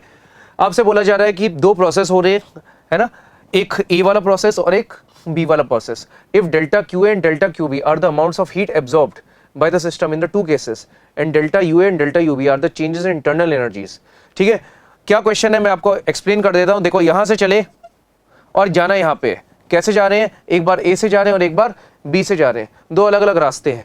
लेकिन हमने क्या पढ़ा था, हमने पढ़ा था जो डेल्टा U होता है, ये डेल्टा U जो होता है ये इनिशियल और फाइनल पॉइंट पे डिपेंड करेगा। तो आप कैसे भी जाओ, आप चल तो यहाँ से रहे हो और जाओ वहाँ पे रहे हो, तो डेल्टा U जो होता है वो सिर्फ और सिर्फ किस पे डिपेंड करेगा, इनिशियल और final point. Initial final point मेरे पास सेम है, तो डेल्टा U A वाला और डेल्टा U B वाला ये क्या हो जाएगा, सेम हो जाएगा, क्योंकि भाई आपके जो दोनों पाथ्स हैं उनमें इनिशियल और फाइनल पॉइंट सेम है। देखो इनिशियल फाइनल पॉइंट सेम है तो डेल्टा U तो सेम आएगा, ठीक है ना। तो ये तो सही आ गया। अब आपको हीट के बारे में बोलना है। अब हीट के बारे में लोग सोच नहीं पाते, डेल्टा U के बारे में तो सब लोग बता देते हैं। तो यहाँ पे अगर आप फर्स्ट लॉ ऑफ थर्मोडायनेमिक्स देखो तो फर्स्ट लॉ ऑफ थर्मोडायनेमिक्स क्या होता है, delta Q is equal to delta U plus delta W, ठीक है। अगर आप देखो अपन A वाले रास्ते से जा रहे हैं तो आप देखो A वाले रास्ते से अगर हम जाएंगे तो इतना वर्क डन होने वाला है ये, ठीक है, इतना वर्क डन होने वाला है। ये आपका कर्व है, इसके नीचे नीचे का एरिया ये वाला वर्क डन होने वाला है। और अगर आप B वाले रास्ते से जाओगे तो आप देखोगे इतना वर्क डन होगा ये। तो एक चीज़ तो साफ नज़र आ रही है कि जैसे हम बोलते भी हैं जो वर्क डन होता है वो पाथ पे डिपेंड करता है। तो आप देख सकते हो A वाला जो रास्ता था उसमें आपने देखा वर्क डन ज़्यादा आ रहा है, देखो ये वाला, और B वाले में वर्क डन कम आ रहा है। तो B वाले में वर्क डन कम आ रहा है और A वाले में वर्क डन ज़्यादा आ रहा है। तो आप यहाँ पे एक चीज़ बोल सकते हो कि वर्क डन जो होगा वो A वाले में ज़्यादा होगा और B वाले में कम होगा। आप यहाँ पे और क्या बोल सकते हो, आप बोल सकते हो delta U A is equal to delta U B, ठीक है। डेल्टा U जो है ये तो सेम है, तो डेल्टा Q जो है वो डिपेंड किस पे करने वाला है, डेल्टा W पे। डेल्टा W जो है वो किसका ज़्यादा है, वो A का ज़्यादा है। तो आप ये बोल सकते हो कि फर्स्ट लॉ के अकॉर्डिंग फिर क्योंकि वर्क डन ज़्यादा है तो हीट ज़्यादा लगेगी, तो delta QA is greater than delta QB, ये मेरा आंसर आ जाएगा, ठीक है। तो delta Q A is greater than delta Q B. चलो अगले क्वेश्चन पे चले। अगला क्वेश्चन आपको थर्मोडायनेमिक्स काफ़ी कुछ हो गया है, तो अगला क्वेश्चन आपको कंडक्शन का दे रखा है। कह रहा है कि दो रेक्टेंगुलर ब्लॉक्स थे इस टाइप से, ऐसे रखे हुए हैं, उसके बाद एक के ऊपर एक रख दिया, जैसे कि आपको डायग्राम में दे रखा है। थर्मल कंडक्टिविटी आपको के और 2k दे रखी है, ठीक है। और आपसे बोला जा रहा है the temperature difference between the ends of the between the ends along the x axis same in both the configurations. मतलब यहाँ पे टेम्परेचर डिफरेंस सेम है, यहाँ पे और यहाँ पे, है ना। अगर आप देखो टेम्परेचर डिफरेंस कितनी है, सेम है। यहाँ पे और यहाँ पे अगर आप देखोगे तो टेम्परेचर डिफरेंस कितनी है, ये सेम है, ठीक है। It takes 9 seconds to transport a certain amount of heat from hot end to the cold end in the configuration 1, then the time taken to transport the same amount of heat in configuration 2। बच्चों ये जो question है देखते ही अगर कोई अच्छा student होगा तो बता देगा सर ये तो सीरीज कॉम्बिनेशन है, ये पैरेलल कॉम्बिनेशन है, ठीक है। तो कंडक्शन के बारे में अपन थोड़ा सा देखते हैं। कंडक्शन में क्या होता है, देखो हमारा जो फॉर्मूला होता है delta Q by delta T. Delta Q by delta T का फॉर्मूला क्या होता है, K A delta T upon delta X, या एल लिख लेते हैं। इसको अपन आई भी बोल देते हैं, delta Q by delta T को। इसको बेसिकली अपन हीट करंट भी बोल देते हैं।